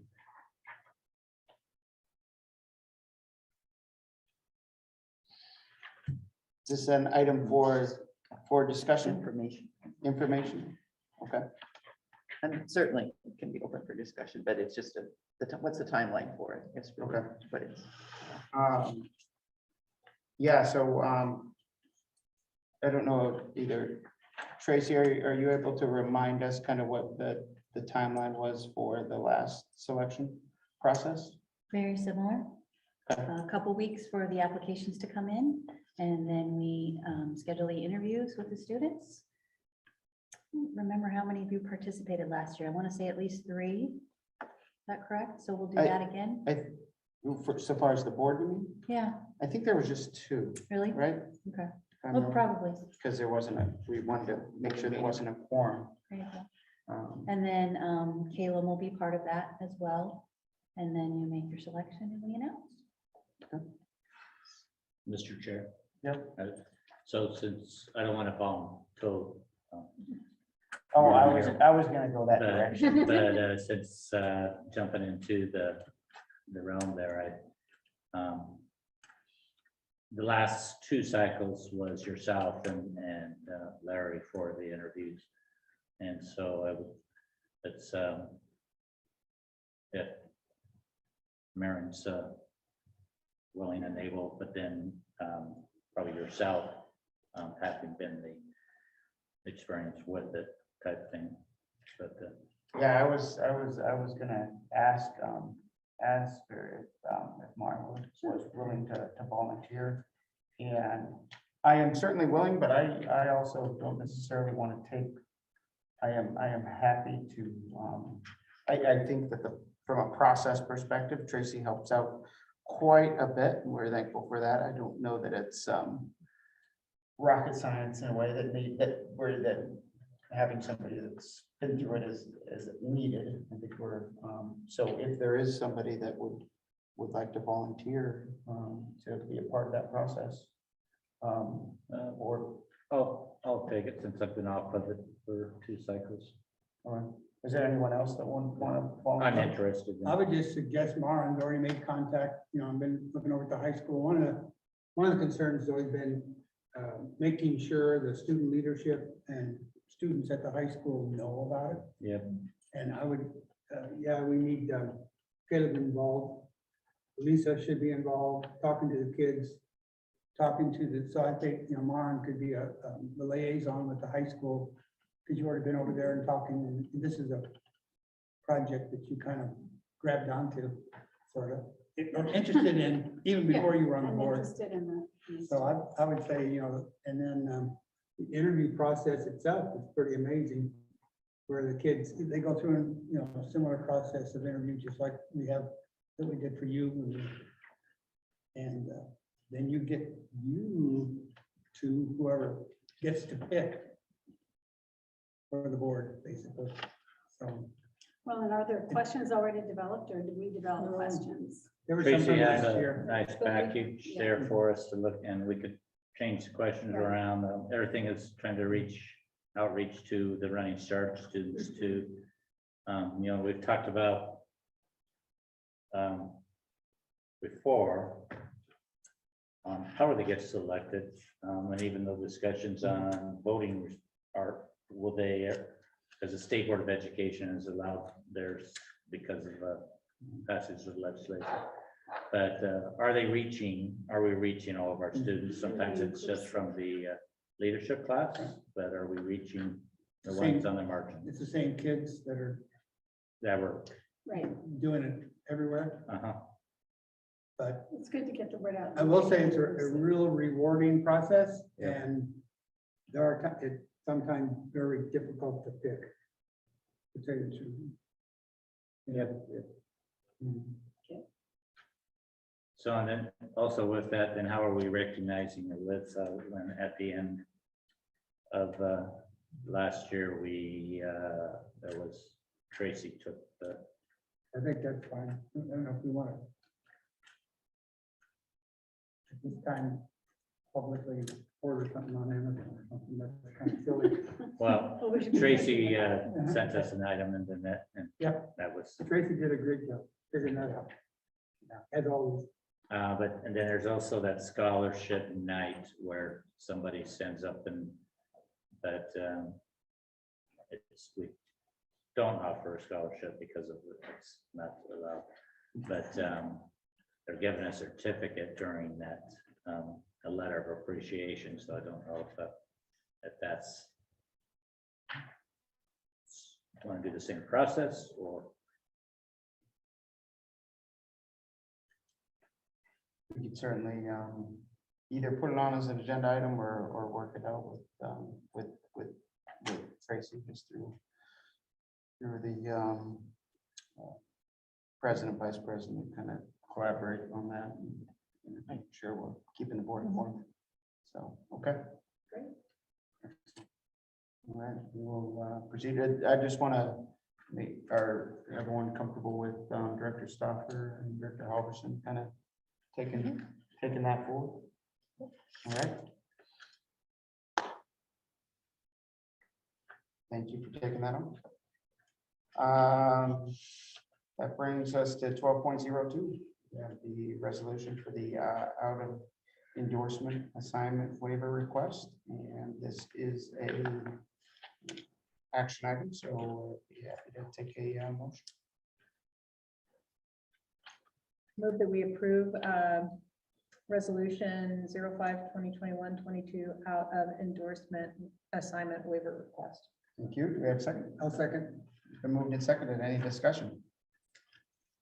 Maybe a overview of what this means.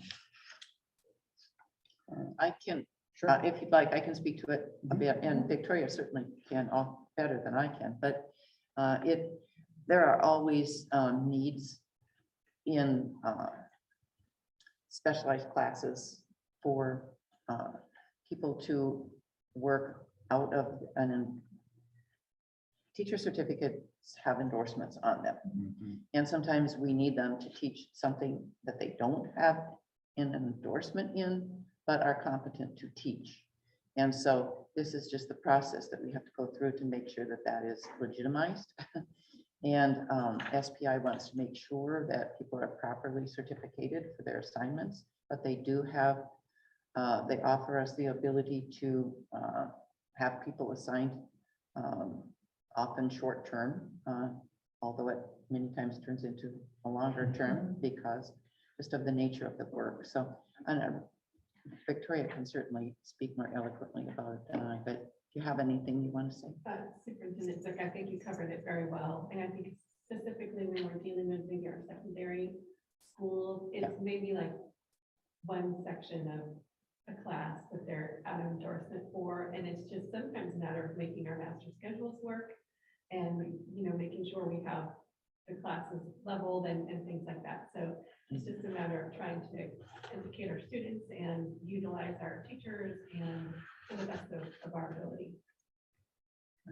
Well, I note,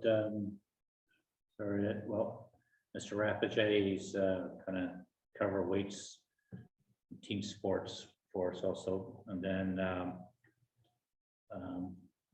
I mispronounced the name, Risa.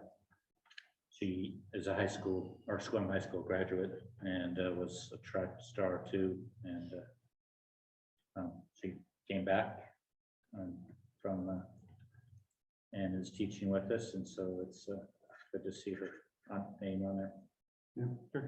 I just wanted to bring up that, and I'm new to this, so I haven't experienced this before, but to make sure that there are processes in place to make sure that these teachers really have the support they need to teach out of area, because this one teacher her field is in K-12 special ed and elementary education, but now she'll be teaching college math, bridge to college math, algebra 1 geometry, which seems kind of a big leap to me, but I don't know her background. So it could well be, I just wanted to ask whether or not there are our specific steps we go through to make sure that because even if it's just one section, that's a section of kids who are in that classroom who expect to have someone they can talk to about geometry, you know, and I don't mean to belittle all of these teachers moving from one area to another. And I also understand how hard it is to make those schedules work, et cetera. But it does concern me a little bit to make sure the teachers feel supported and have the background to be able to make that experience meaningful for the students. See, Victoria, maybe you can speak to that. That's a very good point. And this particular teacher was interesting because when I went in to work on this report, a good half of her students are special education students. So it's the way the class was built that it throws her over into being out of endorsement just because of the number of students in her class. She had 51% of the students were special ed students, she would not be considered out of endorsement. So it's not just, so she is teaching special education students, but she's also has some other students in her class as well. And I think there's just enough of those students in that class that kind of pushes her over into out of I see. endorsement. That helps a lot, me understanding what this is. Yeah, Thank you. no, that's a really good question that you had, and I'm really happy for the opportunity to kind of pull back the curtain a little bit on what that looks like. Thanks. Occasionally, and correct me if I'm wrong, but occasionally, sometimes it's also an issue that somebody might even have a degree or has been in a program, but they just don't have that extra step of applying through for their credential process. And it's because they don't technically have that area of endorsement. It may be just, or maybe they have one class to finish up in that program or something like that. We still would need to approve them on this list. Is that correct as well? Yes, yes, and there are protections for teachers when they are teaching out of endorsement when it comes to the evaluation process. Because if you're asked to teach, weightlifting and you're a science teacher, you're given the tools and the support to teach the class and to do what you need to do. But when it comes to evaluation, there's some built-in protections for our teachers. Okay. I think it's all worth noting, especially being as we're coming up close to Teacher Appreciation Week, the versatility of our teaching staff, which, as we know, is necessary in all school districts, but particularly in school districts our size. You sort of have to have that some level of versatility. So at the secondary level, having multiple preps, and that's just that much different content area that they have to prepare for with each student, each period. So I think that's worth pointing out as well. So just thank you again to our amazing teaching staff. So okay. Any further discussion on that item? Oh, we get to vote online again. All right, all in favor, please signify by voting on your screen. It should have popped up.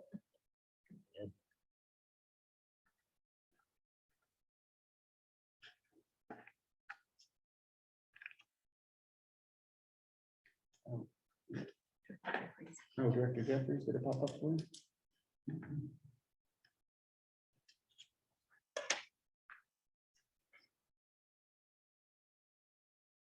There it is.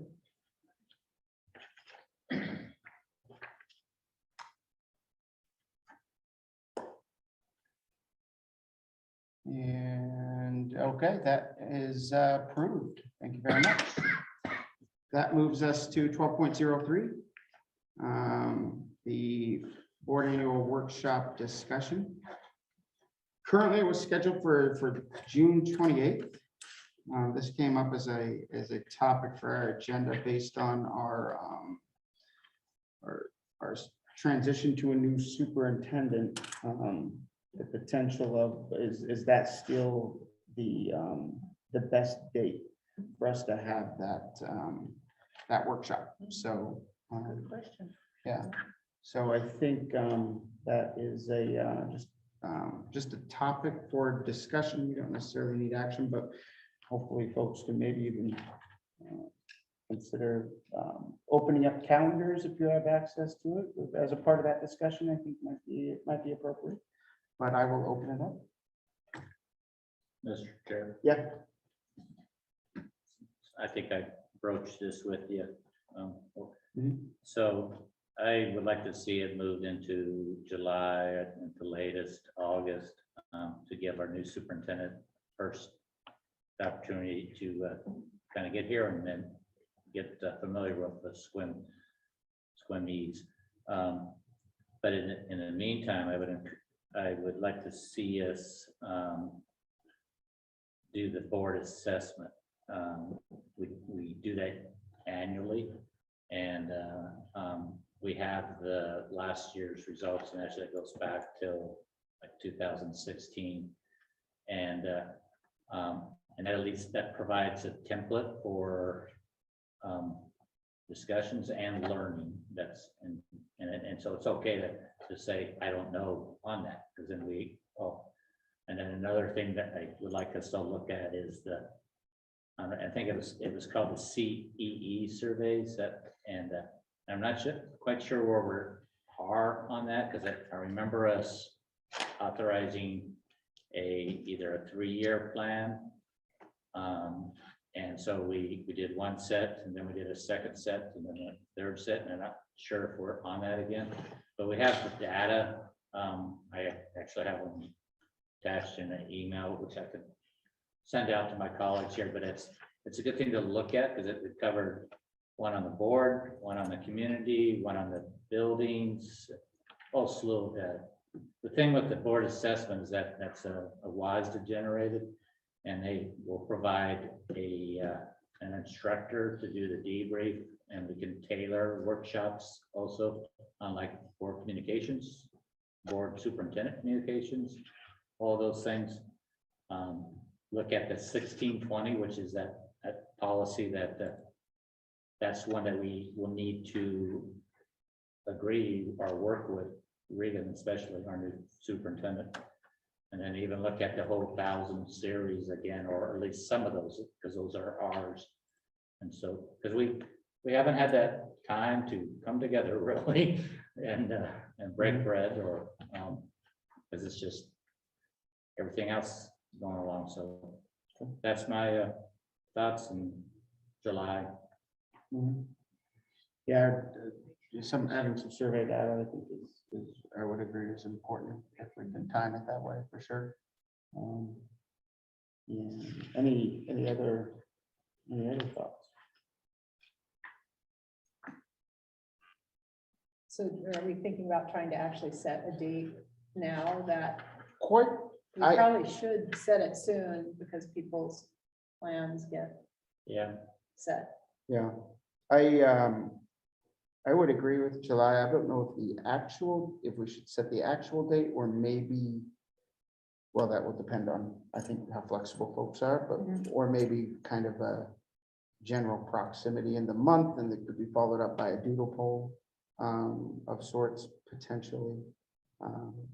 But either way. Regan's first day is the 18th, so I assume we want to get. Let's do it that, let's do it that That day. day. That day. No, We're ordering pizza sandwiches or something. We're going on I was gonna say, I lockdown. thought we'd probably give her a few Yeah. days to learn how the phones work. Actually, with our phones, they might need more Maybe than they that, might, but- yeah. Too soon? So maybe one day the following Yeah, week. I mean, it just seems like it would be End good of for us to. last week Yeah, of July. Last week of July, try to zero in on something. So if we're gonna try to get a WASDA facilitator in here to get that person's availability, and then just so that people can know what times to block out. So the WASDA facilitator kind of on that. The board self-survey and now Board assessment. board assessment, that could happen in June. 'Cause that's basically they meet with the board and we go over what we think of ourselves. Doing that as opposed to doing that as part of the retreat That, well, the retreat would be a totally different process. or the workshop, I mean. We have a WASDA facilitator at the workshop with us. Yeah, we have planned for that before.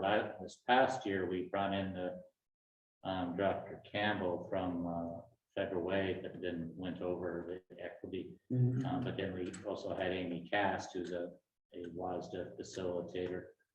And there is no really set, let's say, this is set in stone, but it's typically you have the team, so the six of us there. And we could take, the 5 of us could take that assessment anytime. You just email WASDA trainer Tricia Lubach, and then we get it, and you have a window and then we have some time of ourselves to just look at it. And then when we do have the workshop with Reagan, the retreat, then doesn't mean it's set in stone. It's just, here's something. Because it leads to them planning board goals and superintendent goals for the next year or two. Yeah. So. We might talk to Regan and see. I don't know Yeah. But she's gonna be really, really busy. You literally could hit the ground running full speed. But I don't know that it slows down as we get further into August either, so. What's the date that staff come back in August? Depends on which group, I think. they Well, are. let's go with administrators and then teachers. Administrators is like the third or Victoria, do you what's know in that their offhand? contract? Administrators are year round now, I believe. They are, I want to say August 30th, but I need to pull up the calendar. Okay. There's two dates that we had, one for, because in their for administrators, the principals was time that they're off, and then they're supposed to be back, and then we have the teachers come back. Yeah. Well, I'd like to suggest that we look into the last week of July. Not set a specific date, but just maybe have Tracy kind of coordinate it with what works. Maybe having the WASDA facilitator, we could check on that availability. Not necessarily contingent on that, and then just reach out to board members to, propose a date that works. Does that seem reasonable to you, Tracy? Does that seem reasonable to the rest of the board? Focusing on that last week of July? That sounds fine. Okay, so basically, we're basically canceling the one that's currently scheduled for the 28th. Yeah. Okay. There's no objection to canceling that on the 28th, I assume? June 28th? Okay. All right. We have a consensus on that.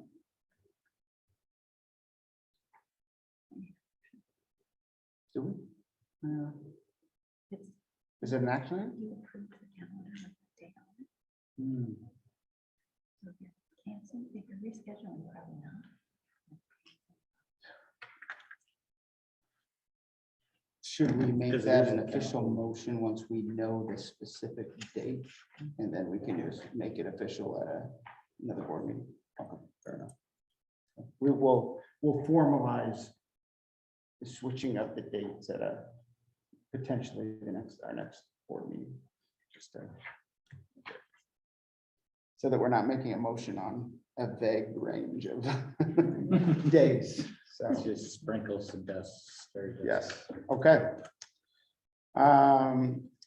That's going to bring us to, you have some first readings. And are we, Tracy, are we doing these individually for online voting purposes? Or do we haven't want? Set that up that way. You Fair certainly enough. Don't need to, but the only one that will need a motion or some verbiage behind it is the policy 6970. You guys made some suggestions on that at the workshop. So it would be to keep our policy, rename the WASDA policy. That's really the only thing that's changed since you all reviewed that. Okay, So that's the only thing I need. on the 6970. Yeah. Okay. And other than that, if there's a motion to approve, because we talked about this too, we didn't always necessarily go through the idea of a motion, but I think we've decided that that is best practice. That would mean that it would move forward in its current form, essentially. Okay. So we're going to go individually. And Just clarification. Yep. Or before, we've done this a couple times now, but before that, we kind of we didn't vote on them at all. They were just the first reading and then moved on. Now we're voting on them individually to, the motion would be such and such a policy to move on to second reading. Mhm. And then doing each one that way. Correct. And I believe if there were changes to be made, we would make suggestions on those changes. Would it then come back for another first reading, or do we still move that forward for a second reading? Okay. So, So this is basically, you can't take action in the workshop. mhm. This is kind of finalizing the action. Finding the discussion. Discussions you had. at the workshop. Fair enough. So with that, we'll start at 12.04. First reading of policy 1822, training and development for board members. And I Mr. would Chair, I make a motion to move this policy forward to second reading. thank you. Do we have a second? I second. Okay, it's been moved and seconded. Discussion. The only, some things I was thinking about with these is if we have cross-referenced an appropriate one, and I would say we have. The next policy one, we'll probably have some things to add. And I like the RCW because that directs people to that RCW, which is the law. So I'm prepared to vote in approval of moving this on to second reading. Any further discussion? Well, I approve, I'm gonna approve too, but the director stopper just add some conditions to this that need to be addressed, No, I did not. adding the RCW, adding the. No, it's No, the it's right RCW there. is on here. Okay, so, That's what I said. right, so it's on there, so Yeah. we don't need to do that for, hopefully for too many more, except for one of them maybe. Right? I just said I like seeing the RCWs as opposed to. Yep. Any additional discussion? Okay, all in favor, please signify. You should have the voting up.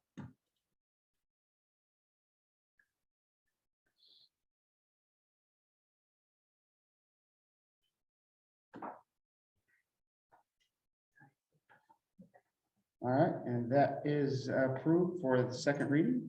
12.05, new policy, first reading of 1825, addressing school director violations. We can hear a motion. President, I move to advance policy number 1825 to second reading. Second, All right, it's been moved and seconded. Discussion. yes. Go ahead. So on our craft reference on this one, we list policy 1815, which we don't have listed for discussion tonight. We pulled that from the agenda. So for a future conversation, and so I don't think we can list it right now, that 1815 as a cross-reference until we actually approve it, is my thoughts. And then I think it's important to like policy 1620, which is the board superintendent communications. I think that's would be important for it to be listed here. And I also put 1400 and 1000, then 1005. Those are my thoughts on it. And then Tracy, can you pull up that the policy newsletter? So while she's pulling that up, Director Stoffer, so you're proposing that, at least for right now, that cross-reference should be removed from Yep. this policy, since that policy is not in effect. Is that correct? Right. We'll Because check if that. we, Adding a couple of cross references. and then I would like to add policy 1620 as a cross-reference, policy 1400, policy 1005, and policy 1000. And the reason why I say this is because, you know, our part of our role here is advocating out into the community and understanding how those work with each other. And the 1000 series is our main swim lane, we call it, that thing. That's why I just like having those ones that I and then when I look back at the policy legal news and specifically this policy, it highlights and it's on page 14 and 15, and it talks about there's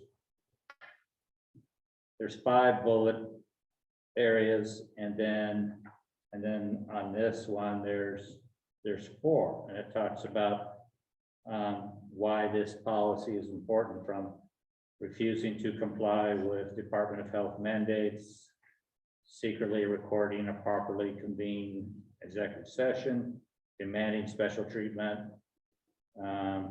for school board personnel, for board directors of child, photographing unredacted confidential district legal documents.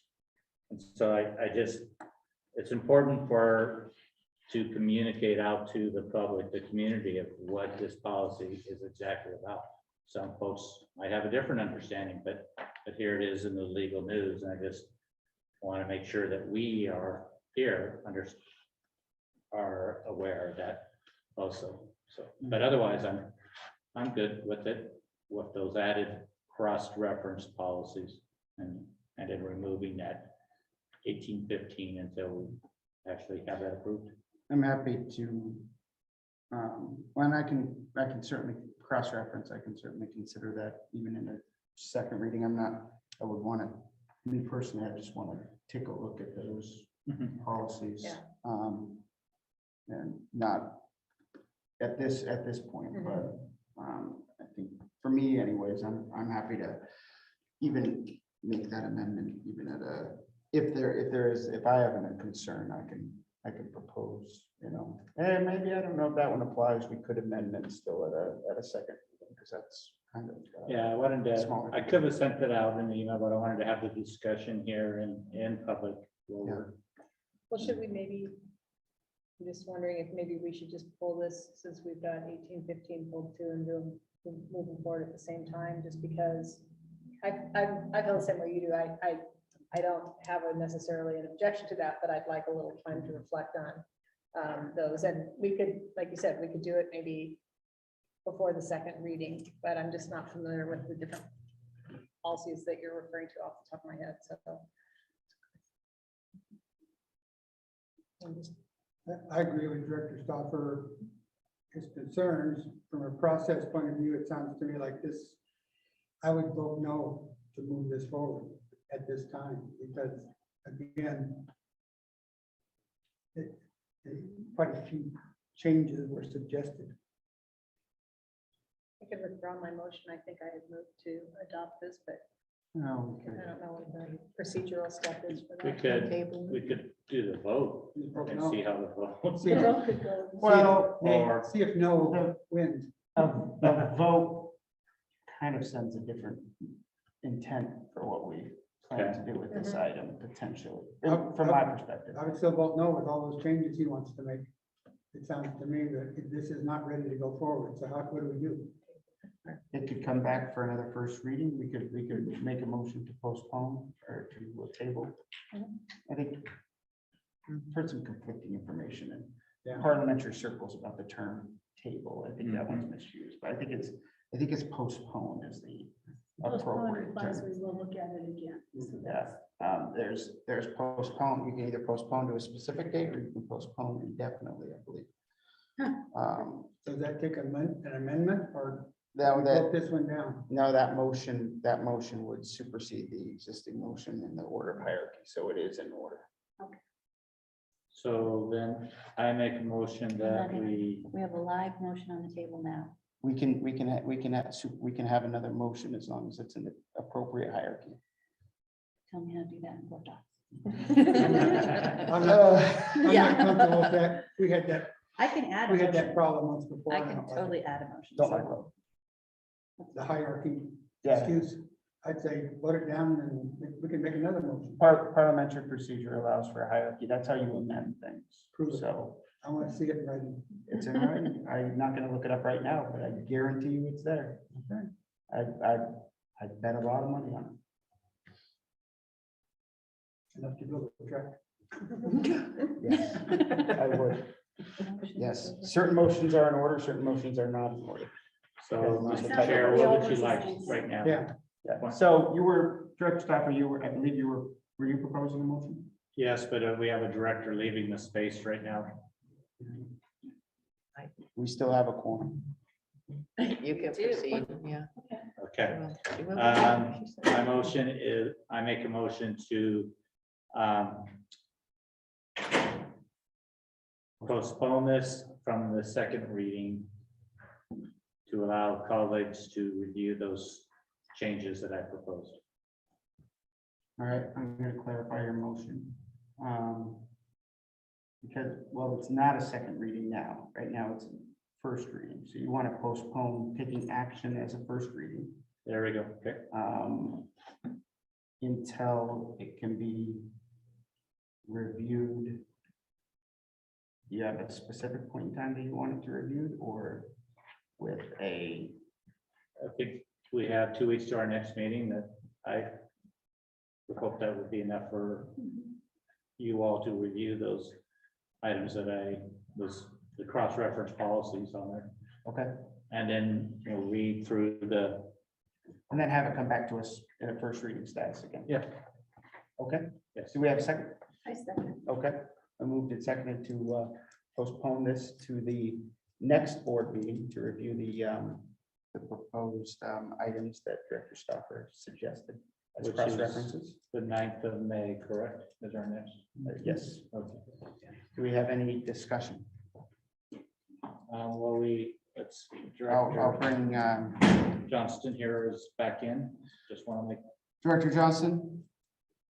There has been a motion to postpone this until the next board meeting. Okay. So that we can review the Review cross references. Okay. So it would come back to us in a first reading. Perfect. And it is open for discussion now. I'll just add that reviewed this over the weekend, and after the other one was pulled, I was like, God, there's more work on here, and this is a very important item. And let's not rush the work on it. Yeah, I agree. Any other discussion on the motion to postpone? All right, what do we think, Tracy? Are we able to edit that? Well, I think so. We have two motions. So I want to take a vote on the one that we just did. The motion to postpone, and that would remove the initial motion. See? Let's see what board doc does. Ooh, look at that.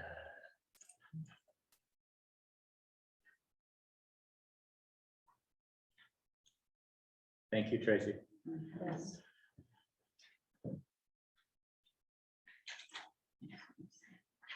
All right, and that motion is approved.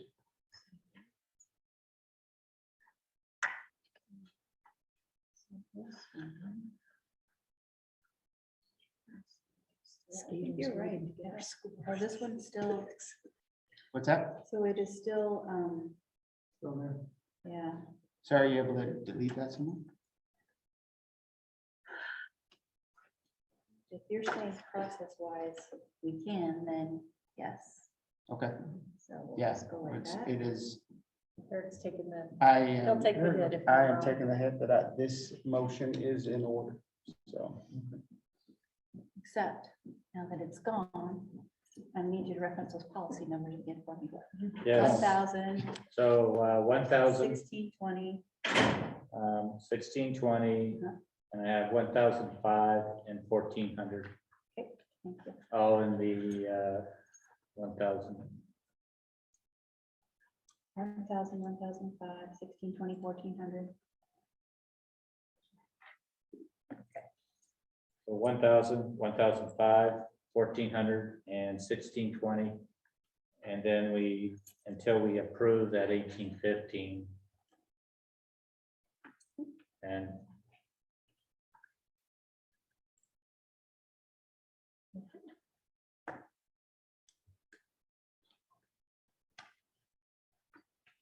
So that's the main motion. Okay. Anything above it? Done. So postpone, amend. Sure.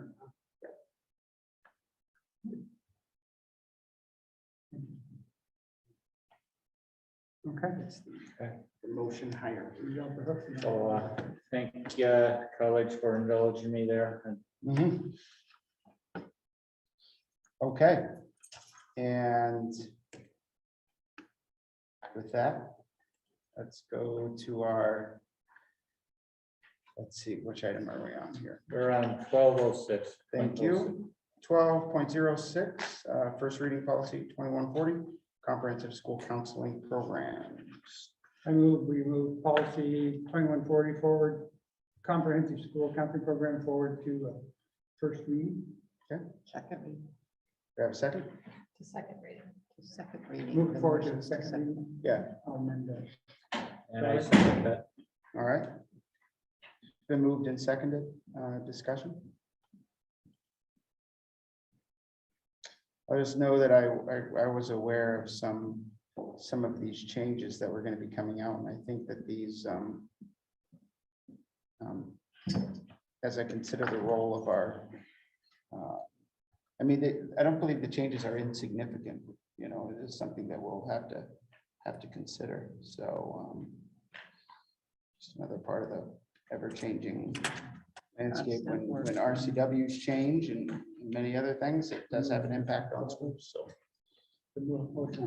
I'll just add that I appreciate our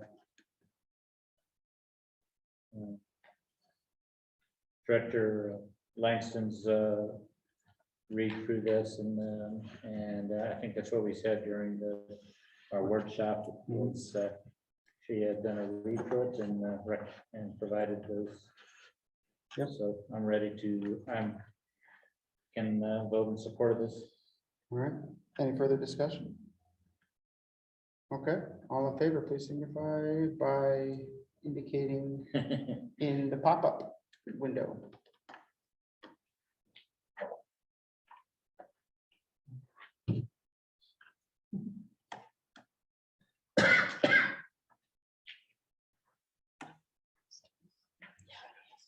So we're gonna have voting online down track here. Making age jokes about bladders. That's wise. Not a word. All right, that motion is approved. Moving on to first reading of policy 2161, special education and related services. Mr. Chair, I move to move this policy on to second reading. Second. I'll second. Okay, discussion.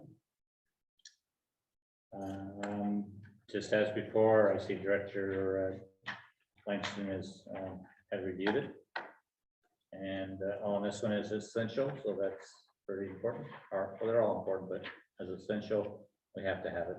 So, and I'm prepared to vote in favor of. Okay. Any additional discussion?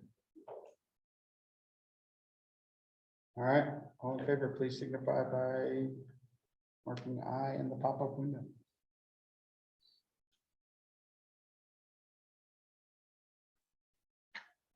Can we cue the Jeopardy music when that happens?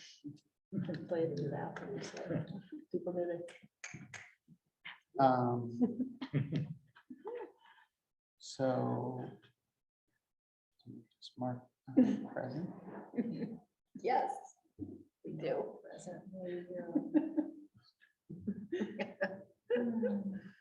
there's an issue with that, we can try the motion to reconsider, because that's fine.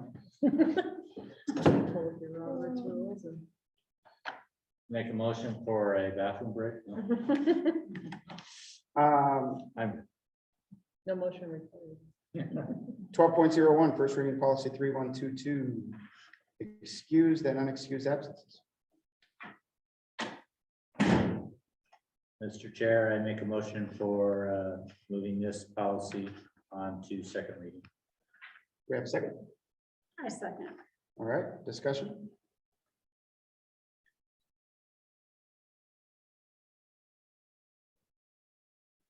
Director Jeffrey is just, we're at 12.08, we're at the discussion phase. Okay, thank you. Bring it up to speed 12.07, move on to the second reading. Good. Any discussion?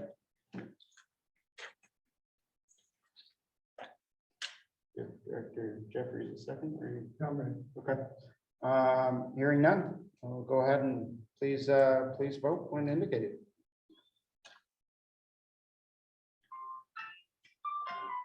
Sweet.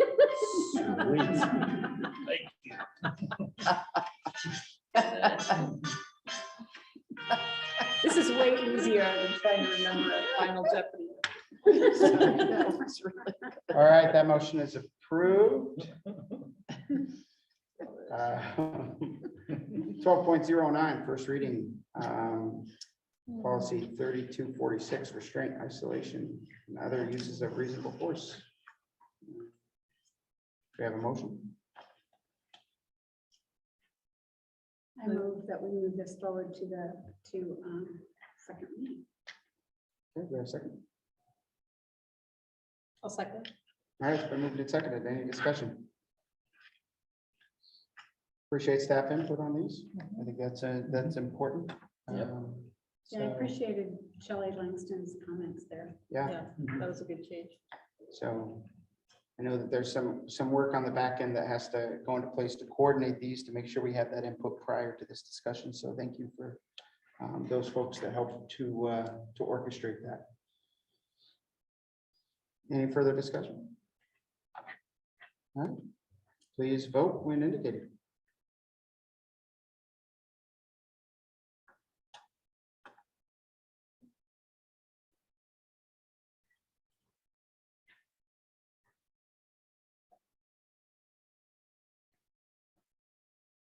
All right, that motion is approved. Moving on. 12.10, new policy, first reading of policy 3411, accommodating students with a seizure disorder. We have a motion. Mr. Chair, I motion that move this on to second reading. Thank you. We have a second. I'll second. All right, any discussion? I see Sonia reviewed, good to go. That's Any further discussion? Hearing none, please vote when indicated.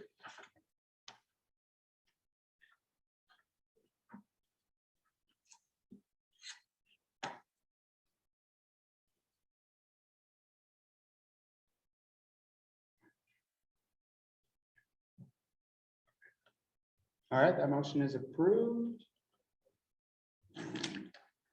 12.11, new policy, first reading policy 5004, infection control program. Do we have a motion?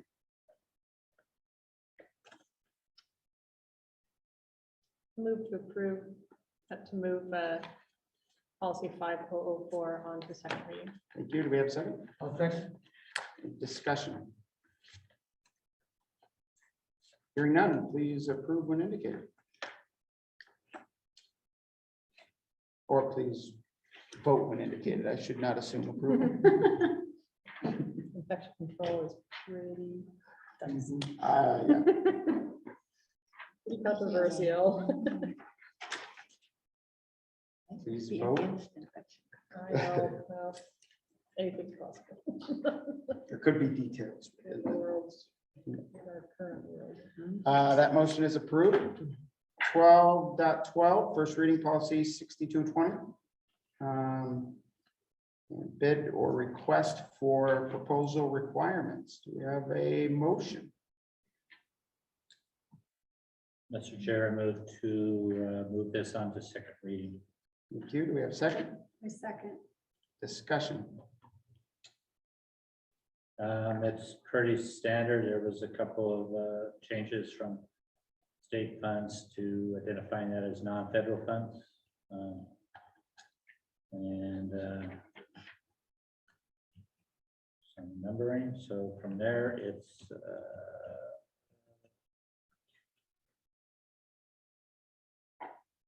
essential again also. So I'm prepared to vote for it. Okay. Any additional discussion? All right, all in favor, please vote as when you are indicated to do so.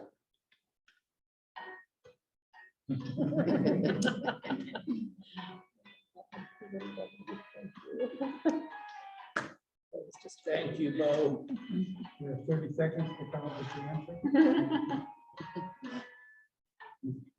It's like we're in the final Jeopardy round now. Where's all the money? All right, and sorry, I wasn't watching. I'm assuming that one was approved, Tracy. Yes. Thank you. And that brings us to 12.13, first reading policy 6970. I believe this was the one that you said you needed some discussion on. So we'll still we still start with a motion and then, okay, so start with a motion, but we'll potentially need some discussion on this. So happy to hear a motion. Move to move policy 6970 on to second reading. Second. All right. And with the discussion on this, I believe there was a request that we already have the paragraph that's in blue embedded in our current policy, is my understanding. And really, the only thing we would really do, potentially, if the board is agreeable, is we would just make sure to amend our current policy 6970 policy to include this title, as this title is laid out, which is naming schools and facilities and teams and use of school mascots, images, or logos. But then keeping the rest of our current policy in place. Am I capturing that discussion right, Tracy?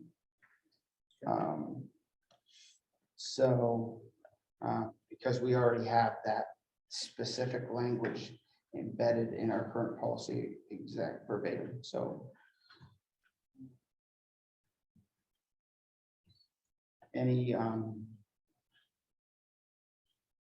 So you're, can you pull up our existing 6970?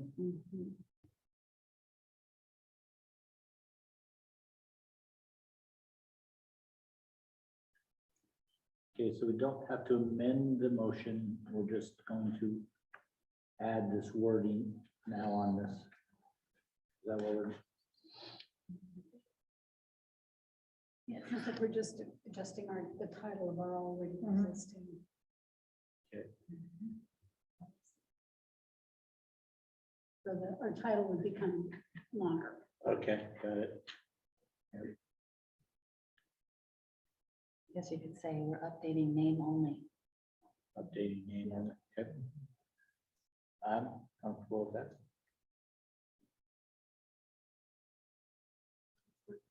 Do we, sorry, is there any cross references? All we have to do, There is on ours, but not on Wallace's. there is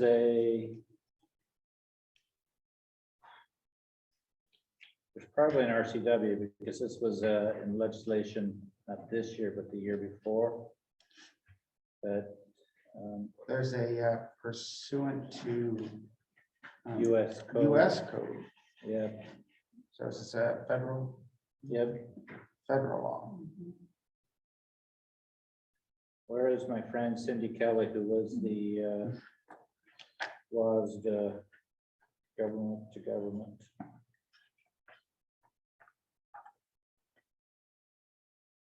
Could we move forth, but then add that RCW after that? Well, our policy already has the RCW, right? Nope. Yeah. Okay. Our existing one. Ours does. Yeah, so it would be maintained. Yes. Oh, okay, there it is, sorry.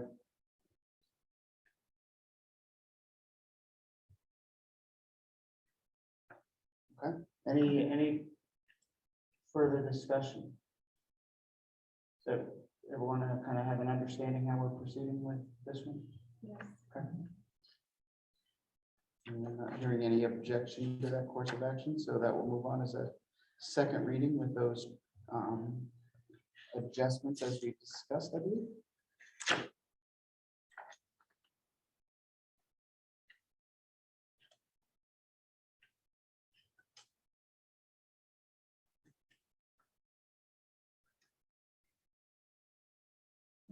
Oh, I'm sorry, I'm still on the document. Just pop up wherever you are. I know, I don't. All right, that motion is approved. You're all board doc voting practiced out. Yeah, I'd like to make a motion that we never do individual approval again. Well, we picked kind of a rough night for it. Do we have a certificate of training on board docs Yes, to our training Yes. policy? Spring, man. Seriously, gilded. so with that, I think just kind of important to highlight upcoming board meetings, because I do believe we have a workshop that I saw scheduled that we should call out that I believe it was, I saw 6 to 8, is that correct? On May 4th. On May 4th, is that still the plan? Yes, that is, Okay. that's the plan. Is when That's you- the finance workshop. On the 4th, Wednesday, the May 4th. At what time again? Policy workshop, 6 o'clock. I'm not sure if I will be in town for that.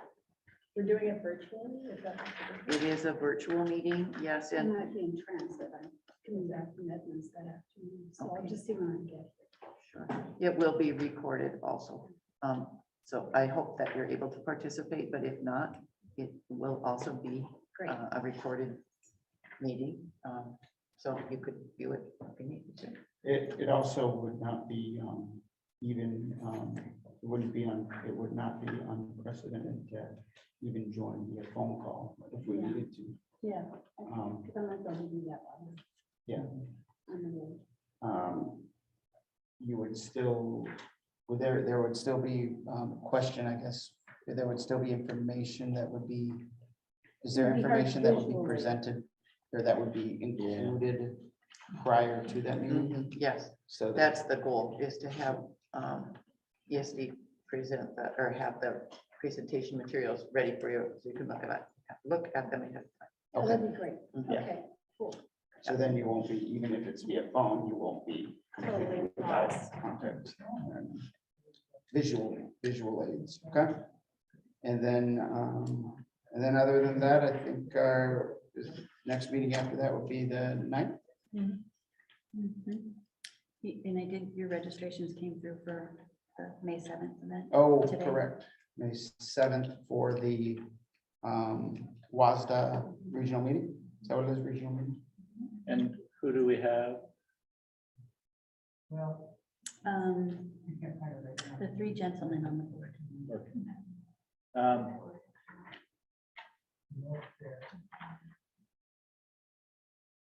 I might drive myself because of a personal family commitment, and so. And I don't know what the other, but I need to do something at about 7 a.m. on that day. That might take me a little longer.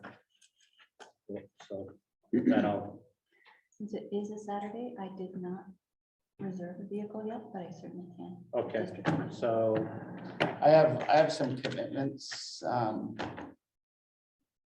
virtual commitments before and after that require me to get to the location a couple hours early before it starts, so I'm not driving on. So I will be, that sounds awkward, but Director Jeffries, do you need a district vehicle? no, Okay, there we go. I think we're good. thanks for letting me know. Thanks for asking about that. Victor. So, and we'll, of course, there'll be 3 of us there, so we'll need to announce one.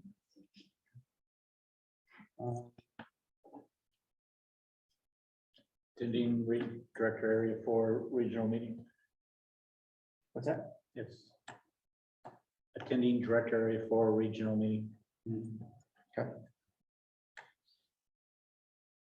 All right, and I believe other than that, we have, do we have anything else we're gonna do?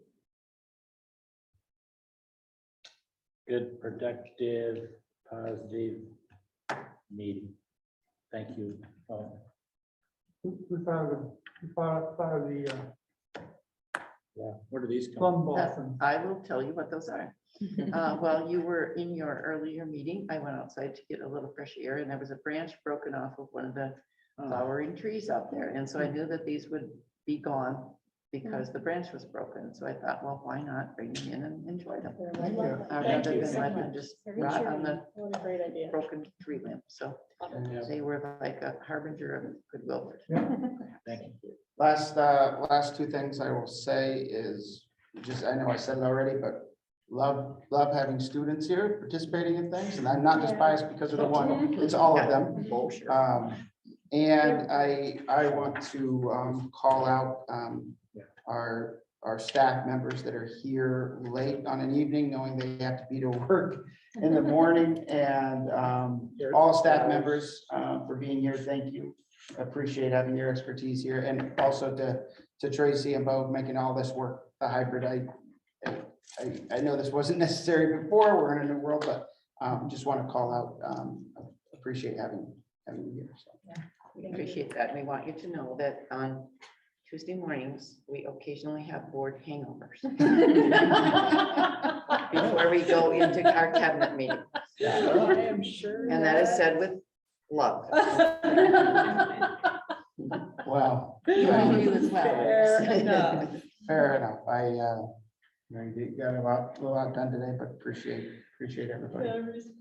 Yeah, appreciate you allowing me to be a non-present vote. It didn't break the system, I assume. It did. You were marked as absent. Is that okay?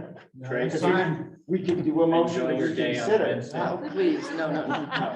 I get excited about We can make a parliamentary motion to procedure. adjourn. Let's go back. and- Can we tell Are we that this adjourned? is? Are we adjourned? Yes, we are adjourned. Yes, what we were looking for. Is that a question or? is that a- Yeah, I was gonna make a motion. stuff to Tracy sign. gets Remember to Wednesday sign. off.